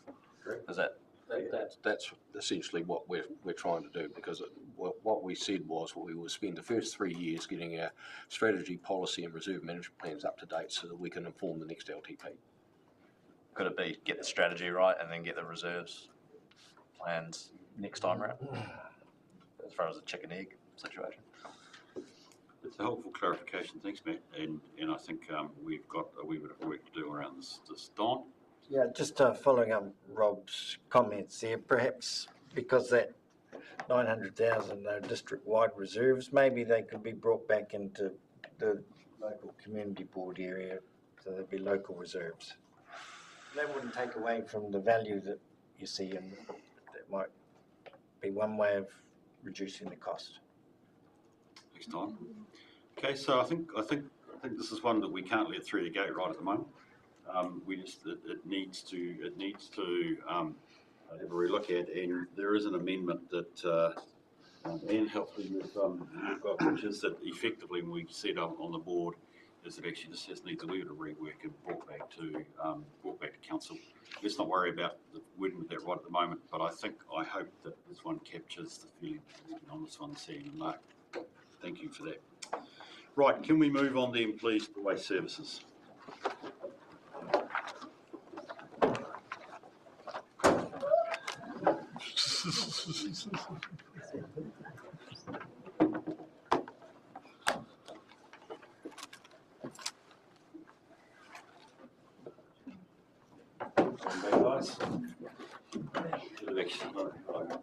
Don't worry about the order of the meeting. Move your hands, friend, please. We're time against the so we could have the short version. So we've had plenty of discussions around the recycling proposals, adding the blue bins and pulling out the glass from the yellow bins. In terms of closed landfills, that's also a significant issue for us and a change from previous AMPs.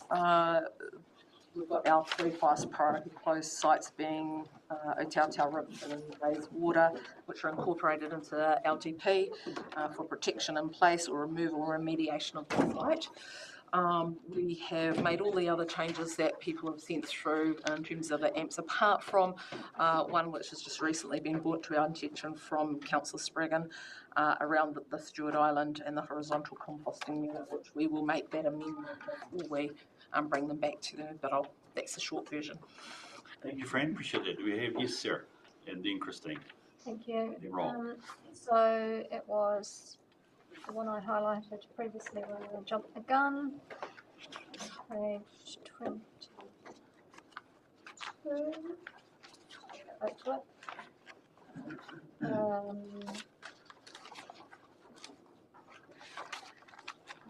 The discrepancy between the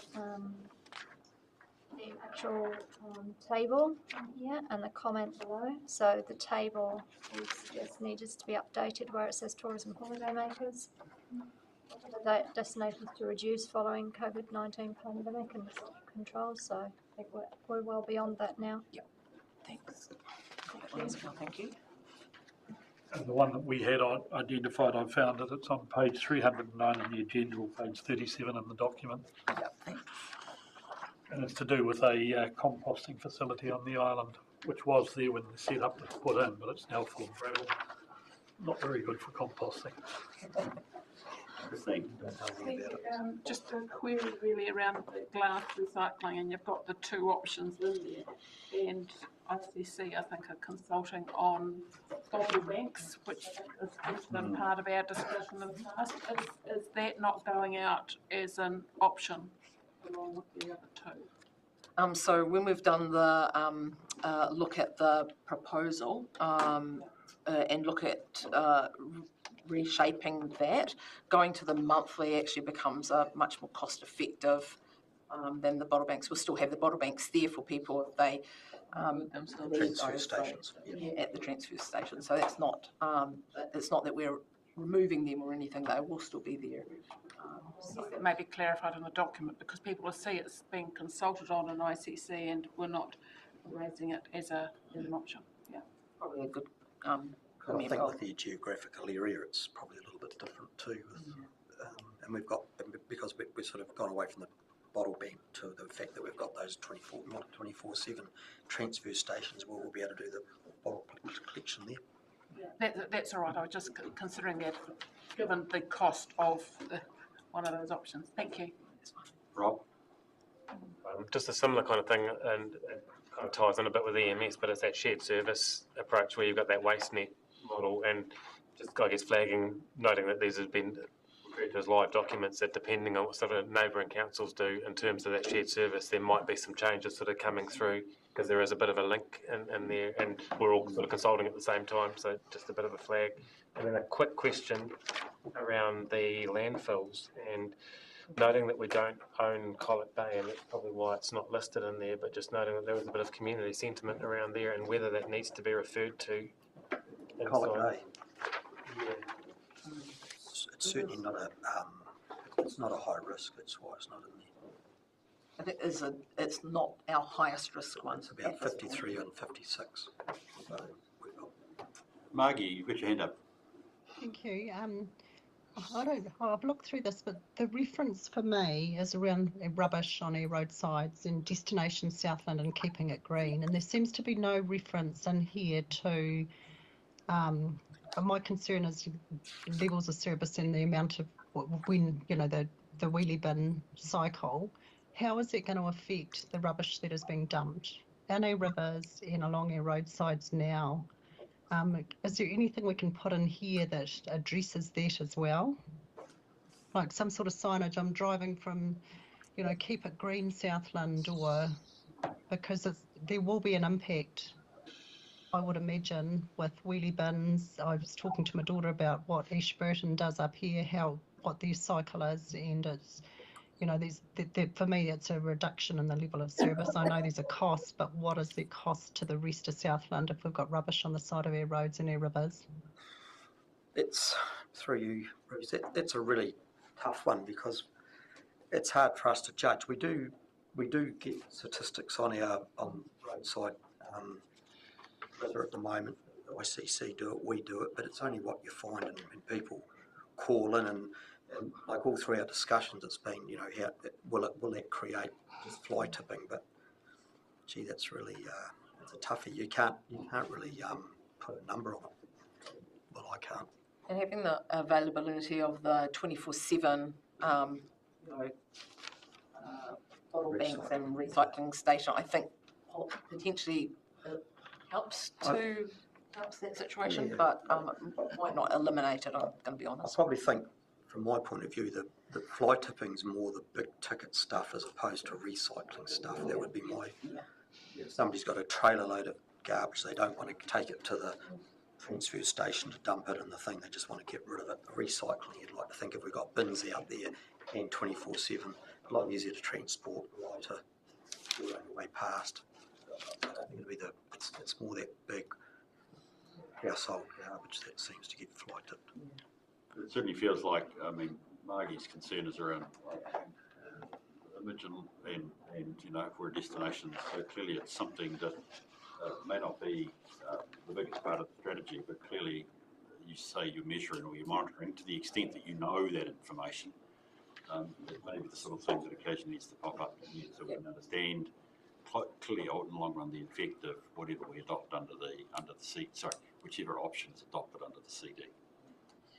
Okay. Go for it. We could put a paragraph into the thing to cover that off. Good idea. Something about continuous monitoring. Yeah. So we're going to put a paragraph in, Margie, around continuous monitoring. At the very least, as an information need for us to monitor the changes. Yes, so you have another question? But I don't know whether it's education or how to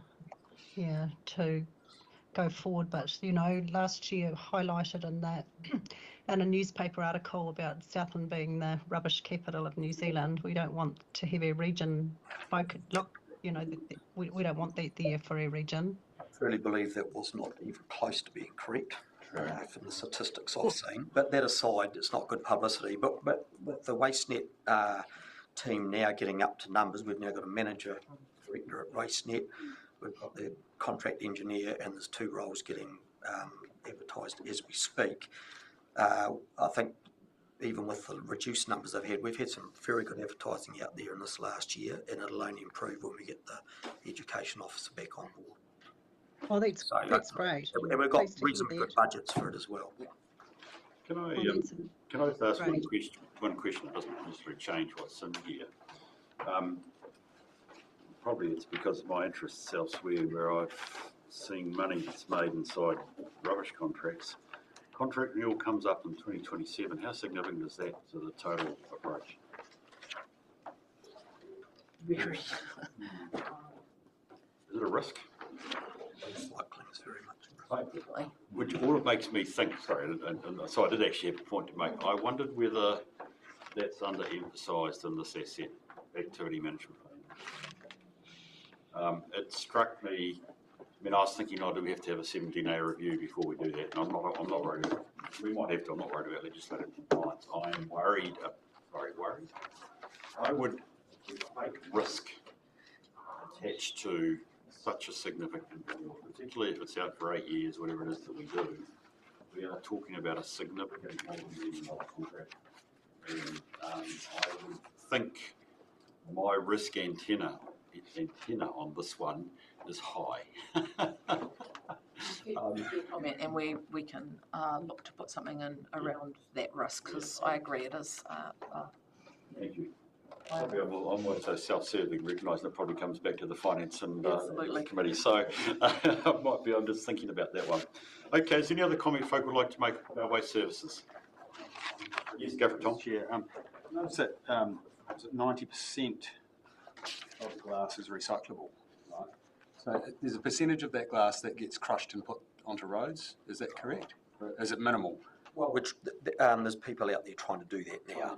It's come and gone a bit over the years. Excuse my ignorance, but what happens to that 90% of glass in terms of recycling? What does that look like?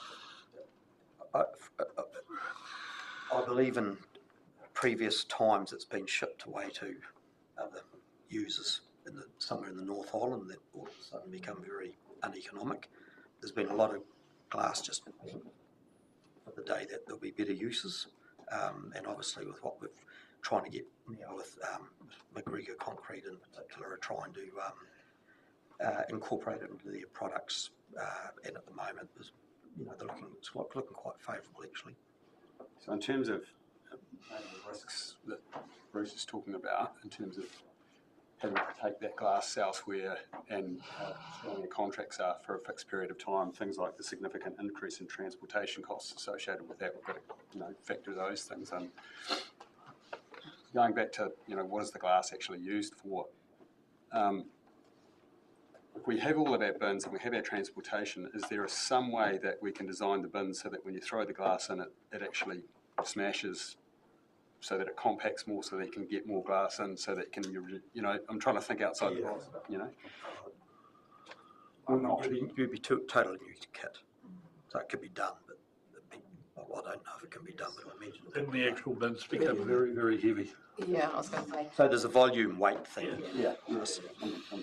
Even when we did this exercise, you look at the volumes, you've got to start taking recycling, you've got big volume but lightweight, heavy volume, and it gets very complicated.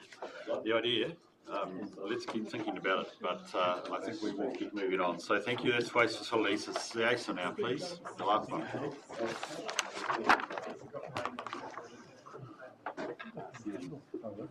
You've got to see there's so much glass up there, it's so heavy. Welcome, Fran. Hopefully this one will be a nice quick one. So if you believe it. Yes. The management plan is our asset management plan is compliant with the Commerce Commission requirements for electricity distribution businesses. It's also compliant with the ISO standard and International Infrastructure Management Manual. We've done obviously the assets in terms of what we've been doing, capital delivery as well as OPEX, and is, I'm going to call it, on track and looking good from a renewal perspective. So that's probably our key one. We've also there is an opportunity for the asset management plan to be submitted as an entrant into the New Zealand Energy Excellence Awards with PowerNet, and that's likely to happen over the next wee while. So hopefully the feedback that we've been given already has been incorporated, and if there's any questions, happy to answer those. Thanks, Fran. Any comments, questions? Probably first right to reply. John, anything you want to add? Okay. Comfortable? Nailed. I noticed there is actually to be added in a range of percentages in the back, but I know you'll bring it up before now. Thanks. Can we move, please, to the resolution, which probably is coming up behind me, and I suspect has been amended. What have we got in there? Ian, can you take us through it? Yep, so we've just changed Resolution D we've just put on the year, including amendments discussed at this meeting, just for all those editorial changes that we've discussed. The managers and myself have taken notes, so we'll be sure that they're undertaken, including the review of the wording of the significant, moved on me. Including the reviewing of the wording of the significant financial assumptions for demographics and tourism. Just noted that because that's a separate supporting documentation for the LTP. All right, and then of course we've got the AMPs.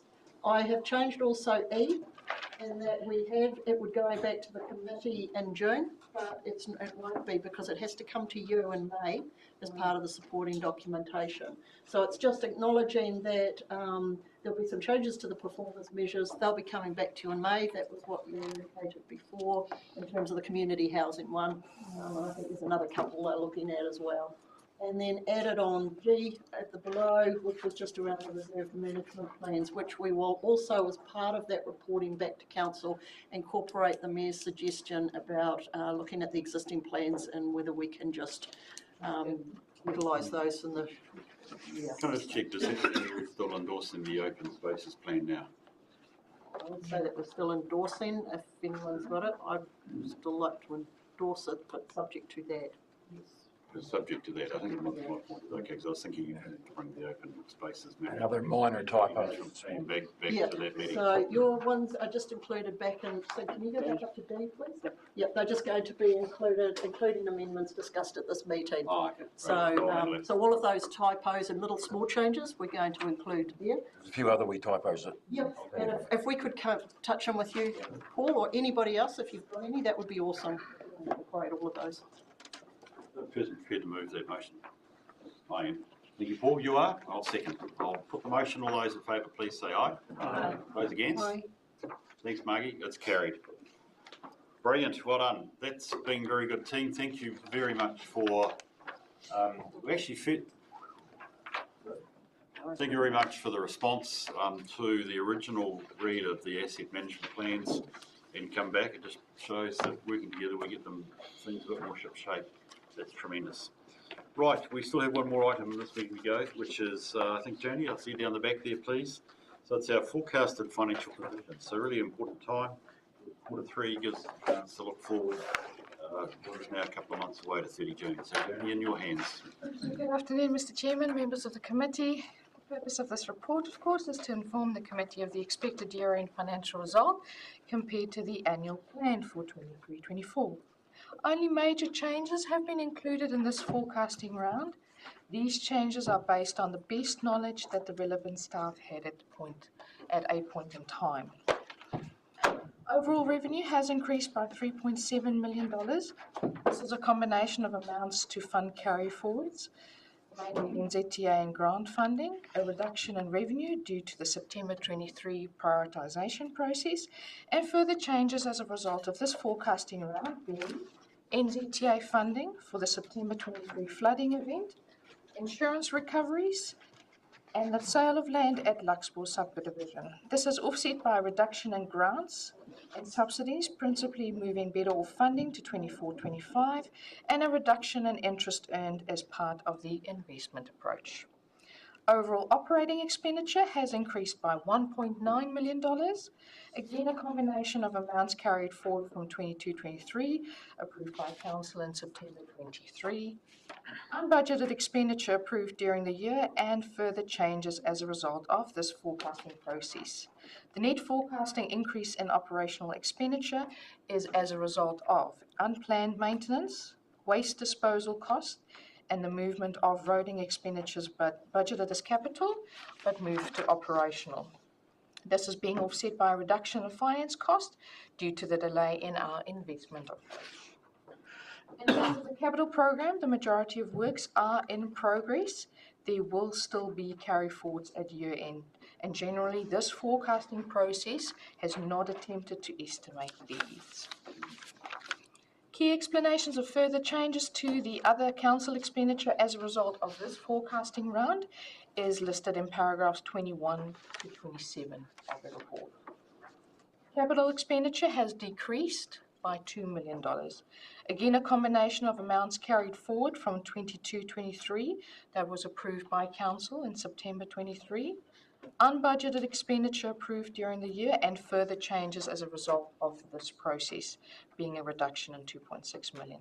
Further explanations on these key capital items can be found in paragraphs 29 to 33 of the report. The 23-24 annual plan anticipated a deficit of $9.2 million for this year end, and as a result of the carry forwards, approved unbudgeted expenditure and forecasted changes, the overall total deficit forecasted for the year is projected to be $7.4 million. We recommend option 1 to endorse and recommend to council all the forecasted changes in this report, including the unbudgeted expenditure in attachment C, projects to be deferred to future years per attachment D, and items being brought forward from future years per attachment E. Thank you. Thanks, Janie. Appreciate that as always. That's very helpful. Folk, do we have comments or questions on Janie's report? Yes, Paul?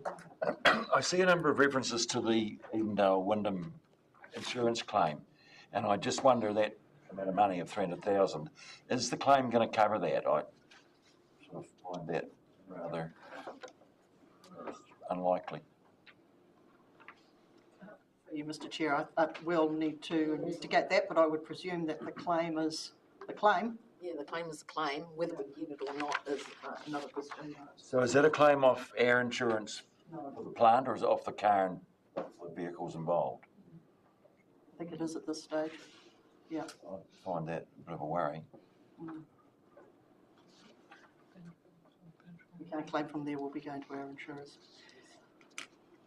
Well, we go through our insurers and they go backwards, actually. Go to our lawyers. Okay, other questions? Thank you. Is that yes, Derek? Oh, I'm not sure if it's the right place to ask, but with that Better Off funding, is that money, I mean, those projects well in advanced, and what's the timeline to use that money? The ones that, the Better Off projects that have been moved have also been worked with the, who are they, central government to do that, DIA to do that. So the projects, they will be ones that have, I'm trying to think which ones they are, but they've been through with the community board and they're aware that they are moving. So there's either been a requirement to do some additional work before they've spent it. It's been incorporated in the LTP with a potential budget to go with that to do a master plan or those projects into that. I think Christine is also, Councillor Menzies is Yeah, just in relation to the Better Off funding that's been provided, would it be possible to have an updated report come to council with the list of projects, the ones that have been completed, the ones that are in progress and the ones that are being deferred and the ones where we're returning the money, if we've got agreement to use it for something else, please, if that could come soon. Yeah. Sarah. I can possibly comment on that because it came up at our community board workshop on Monday. My understanding is that we won't lose any of the Better Off funding, and those projects are being pulled forward so that where necessary, the spend will be done in time to meet with Better Off funding requirements, which I believe staff asked for an extension through to possibly early 25. Yeah, I think it's project by project. The projects have moved dependent on the necessity to do so. But if to do that, what we've done is gone back to the DIA to determine that they're happy with that change in date. So at this point, they haven't indicated that we would lose any of that money. So they've approved all of those for us. Yeah, I don't think that defeats your request for a bit of straight clarity around it, if that's okay. Thanks, Fran, that makes sense. Any other questions or comments? So I look at this, Janie, and to me, I know this sounds a wee bit trite, but basically we're on target. I mean, I don't want to say what's 2 million between friends, it's a hell of a lot, but 9.2 versus 7.4, but it's still a deficit. And we know why we're there, it's because we aren't funding depreciation. So, you know, it's sitting there. One of the things that interests me when I look at this is, given we're roughly on target, but, you know, with a bit of a fair wind, it's not such a big deficit, which is great, I'll take it. Is there any particular impact around either our spend profile or our revenue profile that has changed? Are we still basically doing the same thing? So, for instance, I look at page 24, paragraph 24, which you quite rightly say addresses some very interesting issues. So I see something like unplanned maintenance. Now, I take it we budget for a level of unplanned maintenance in any one particular year. Have we seen unplanned maintenance change on us radically? You may not be able to answer that. Maybe somebody down the back is, because here again, this is the sort of thing that is strategically should be of interest to us. If we want to defer capital development, we've got to be prepared to put up with a maintenance bill. So I'm just interested, Mark, if there's any sort of headlines you give me on that.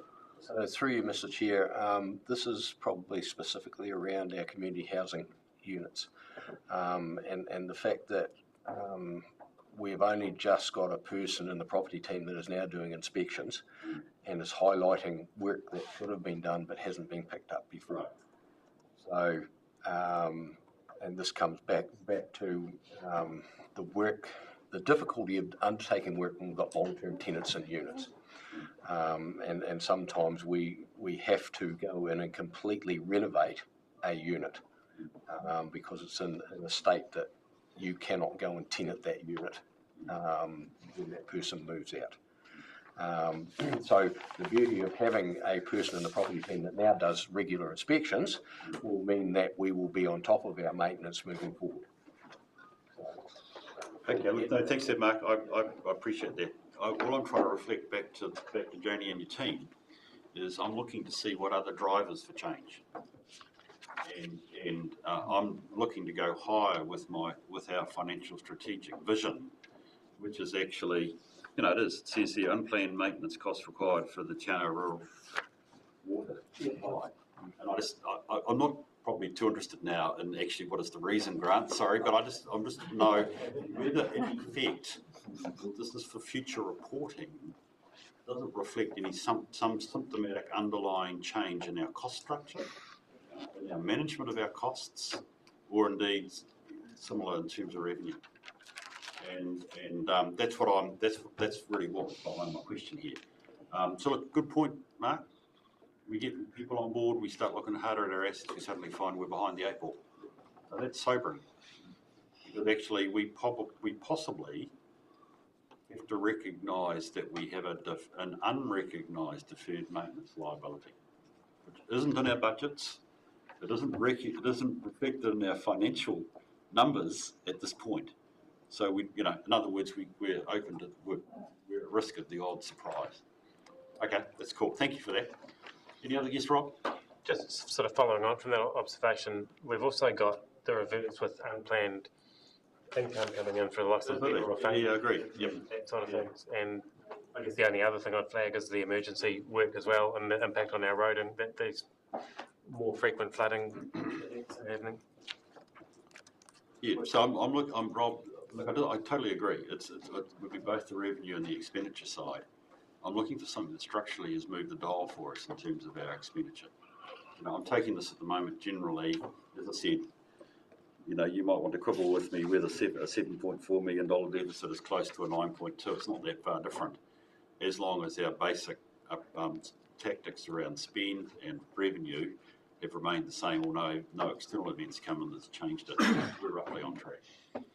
But I'm interested in actually if structurally something's changed. Okay, that's cool. Thank you. So look, we have a recommendation here. Sorry, I've got my hand up, Bruce. Oh, sorry, Meg. My apologies. You're all good. No, that's right. I'm just following on from you with the $7.4 million deficit on page 49, 35.35. The net asset position at the 30th of June 24 anticipated to be 2.1 billion.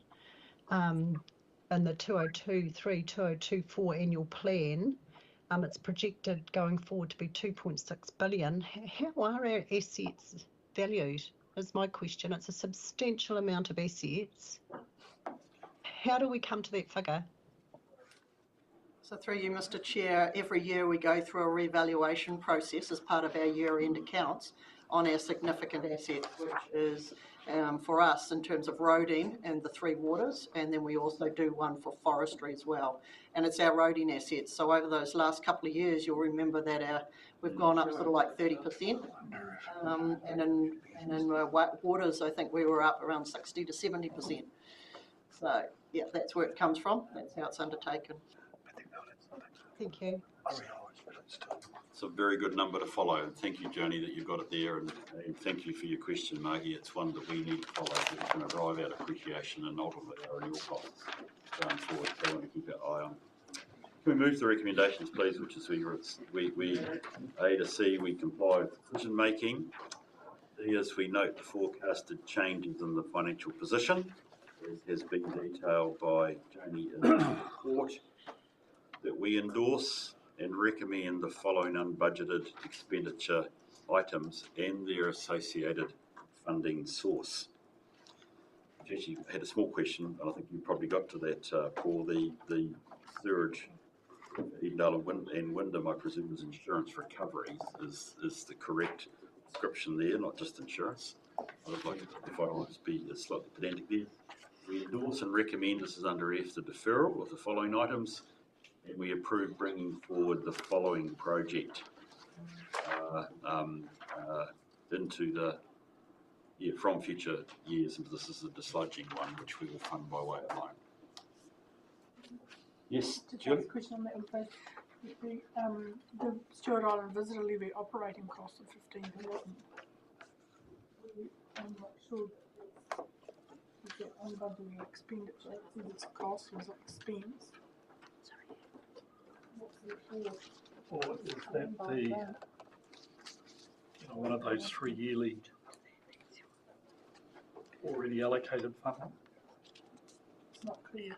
No, it's not clear. I just wondered if it was a to sit or the museum. Are you aware of what gave rise to the extra cost, Jane? No, sorry, through Mr. Chair. That's great. You seem great. You've got all the answers. The $15,000 is due to a change in the contract with Real Journeys. We're paying them an administrative fee, and so we've just highlighted that in the report through. So it's just a movement between grant funding and an admin fee. Page 57. It's just noted on there. Recognise. So it's income and so it's coming in as visitor levy income, and then it's going out as cost. Yes. So it's been met from the visitor levy. It's not additional. It's just been met from the levy. Yeah. All that, John? Okay. Right. In that case, from the chair, I'll put the motion. Do I have a second? I'll move the motion. Thank you, Sarah. Your second. I will put the motion. All those in favour, please say aye. Aye. Those against? It's carried. Thank you very much. That brings us to the end of the extraordinary little meeting we've had here. Thank you for that. Thank you for all your work. Can I suggest there is a very short break, but I know that you've got to go, Christine, at 3:15. I would ideally like to be there then too, but I suspect I'm here till at least 3:30. Can we please get back at 1:45? It gives us roughly 40 minutes to 45 minutes on the CD as a workshop. It's only 5 minutes break. It's only a 5-minute break. I've got to go. You're got on, thank you. Just to go through briefly the purpose of this document. We've got the section from the Act that stipulates behind you what this document needs to provide under the Act. I'm not going to go through it, read it through, because it's there for you to read. But I do want to highlight a couple of the key parts that are important in the process, which can be readily understood by interested or affected people. So it's the goal, and it's sometimes hard to do with what we are covering, is to have it in as much as possible plain English and try and move away from some of the jargon. Not all of the jargon is gone, because something you would take longer to explain what it is than what it is, than to get rid of it. But hopefully the stuff that's in there is well known enough to be clear. The other main goal is, and for my mind, is number C there, which is to inform discussions between the local authority and the communities about the issues that we are engaging on. And I think that's the critical element. And what I want to highlight to you is that this is actually probably one of the biggest consultation documents we've done